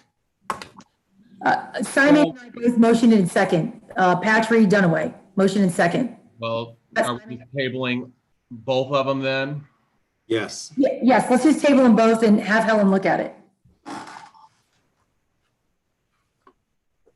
So we're not going to discuss vacations or holidays either? I don't know. Are we going to? It's on there. I mean, that's another policy that we need to get done before July 1st. So we already have it, so let's look at it. Go ahead, Dave. Okay, well, this is the policy that Helen worked up based on, let me put it on the screen. Based on what we have discussed in our previous meetings. Policy.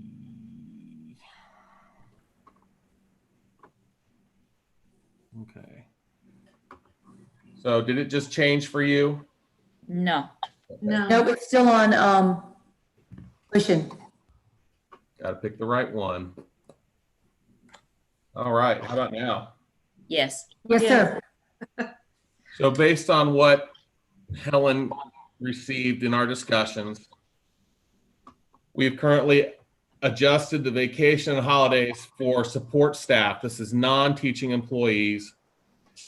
We reduced the 10 days, 15 days, and 20 days to follow a 5-year schedule for having 2 weeks of vacation. If you work between 5 and 10, you get 3 weeks of three days. I'm saying this, 3 weeks of vacation, and anything over 10 years of service, you get 4 weeks of vacation.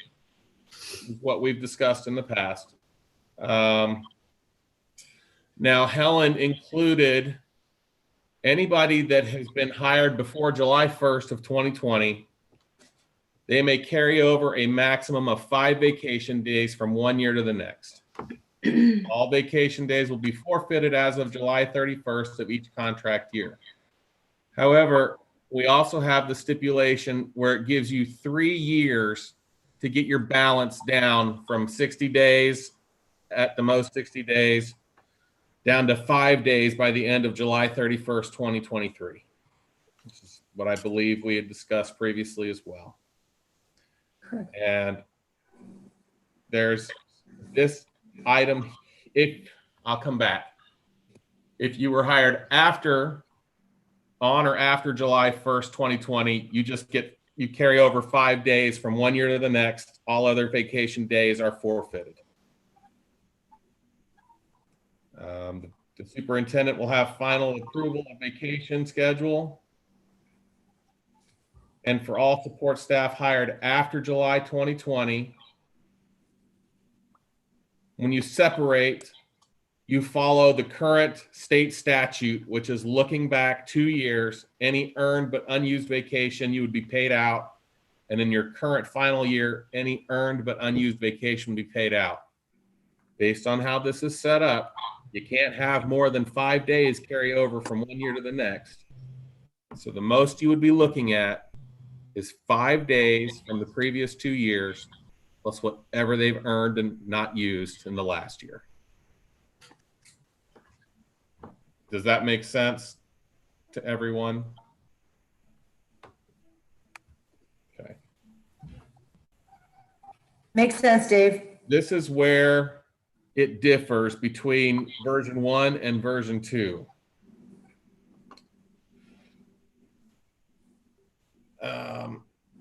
She includes paying out. I'm not sure if the board had said they were looking for them to have school days paid out during that 3 years of trying to get the balances down. This right here allows someone to have over those 3 years paid 30 days total, 10 in each year, the vacation payout. The rest of their days, they have to use them. And if they don't use them, they lose them by July 31st of 2023. I said that wrong. July 1st.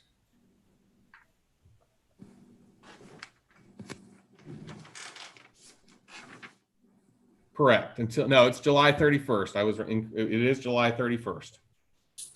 So this reduces the vacation payout upon separation from the district, but this still includes payment of 10 days a year to help them get their vacation down. Or you'll have people using 40 days a year to get their balance down. It also calls out for if someone were to leave before July 1st of 2023, they just get paid out per statute. Whatever was earned but unused the previous 2 years, and then the current year. So this is the first version. The second version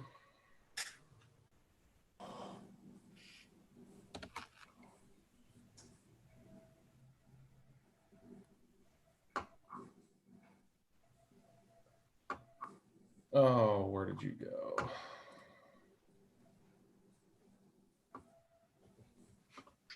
Dave, may I ask you a quick question? Is this time sensitive, this policy? It has to be approved by July 1st. Yeah, okay. July 1.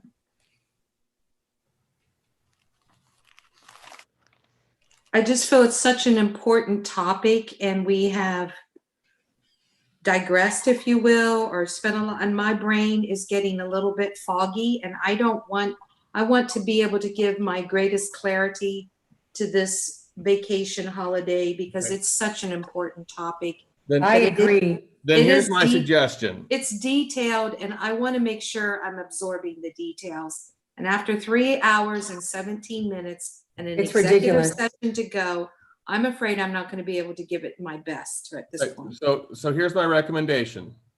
we will move on. I'd like the board members to review both versions, put down your notes, and we can meet together in a work session or an executive, a work session or a special meeting or something, go through the notes, figure out what we like, and we can use our policy, basing it off, we can create a policy basing it off of what Helen has provided to us.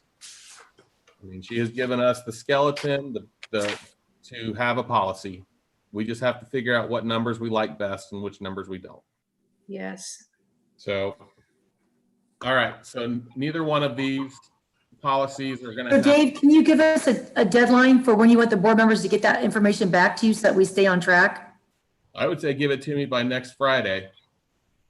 Next Friday is, we need to do it by July 1st. Okay. No. July. That'd be like the Friday is 30th, wouldn't it? No. We need to get it done by July 1st. So you want all of our information to you by May 29th? Is that right? Yeah, because we're not going to have a special meet. You've already got a special meeting on the 27th. Correct. We don't have anything until after June 1st. So I'd say just give me what you've got on May 29th.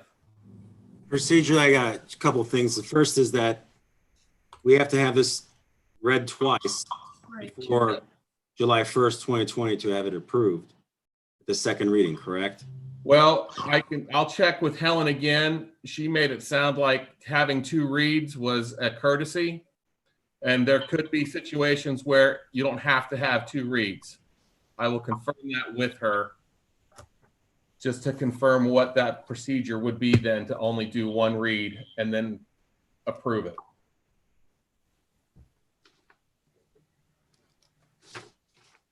Wouldn't you be checking that with Neola?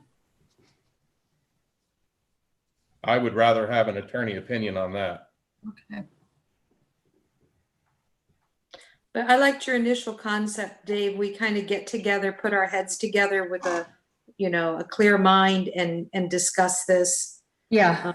As a group, rather than piecemealing me sending something, because that way we're all hearing the same information at the same time. And well, I would still like your ideas.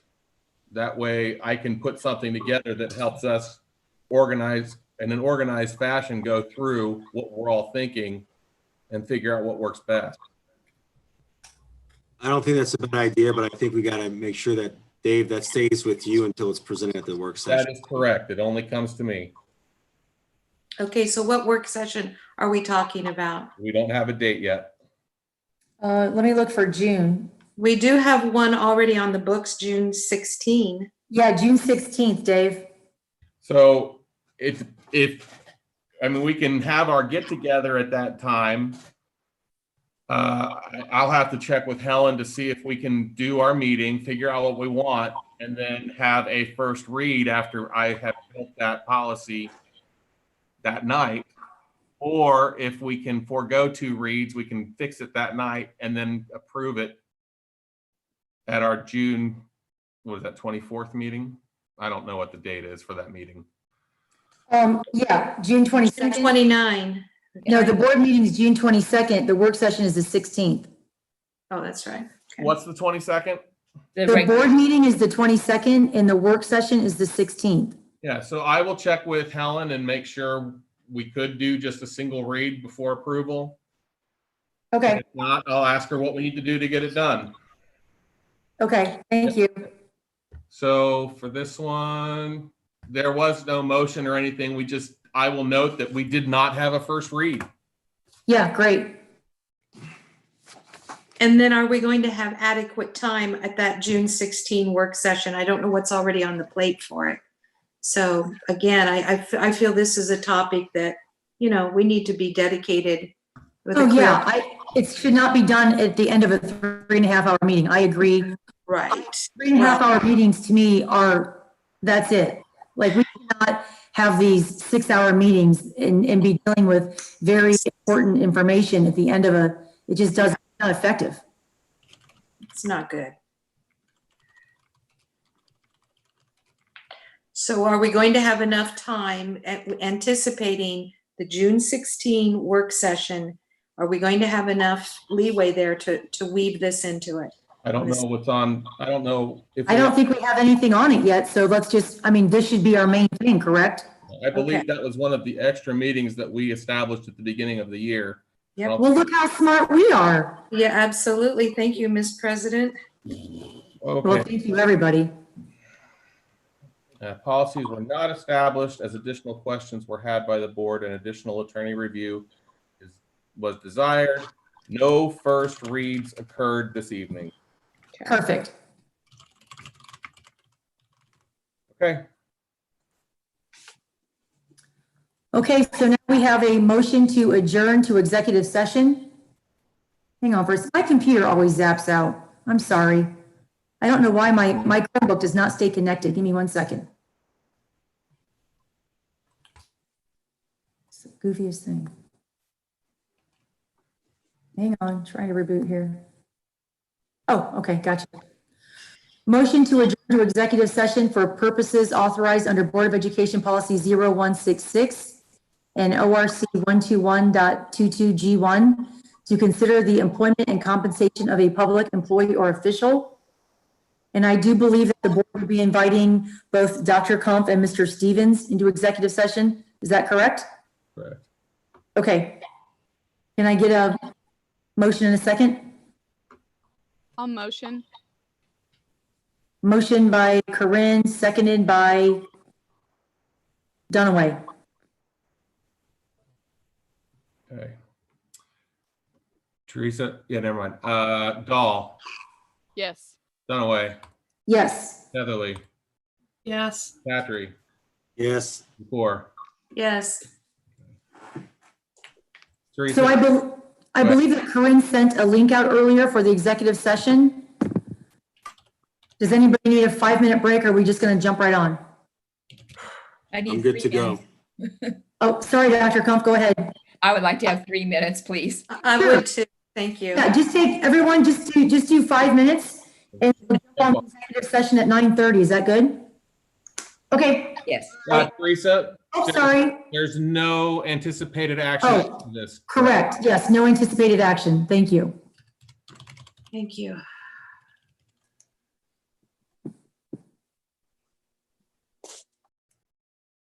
Oh, yep, we good? Yep, you can take off. Okay, thank you.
Sometimes I forget to turn my camera on.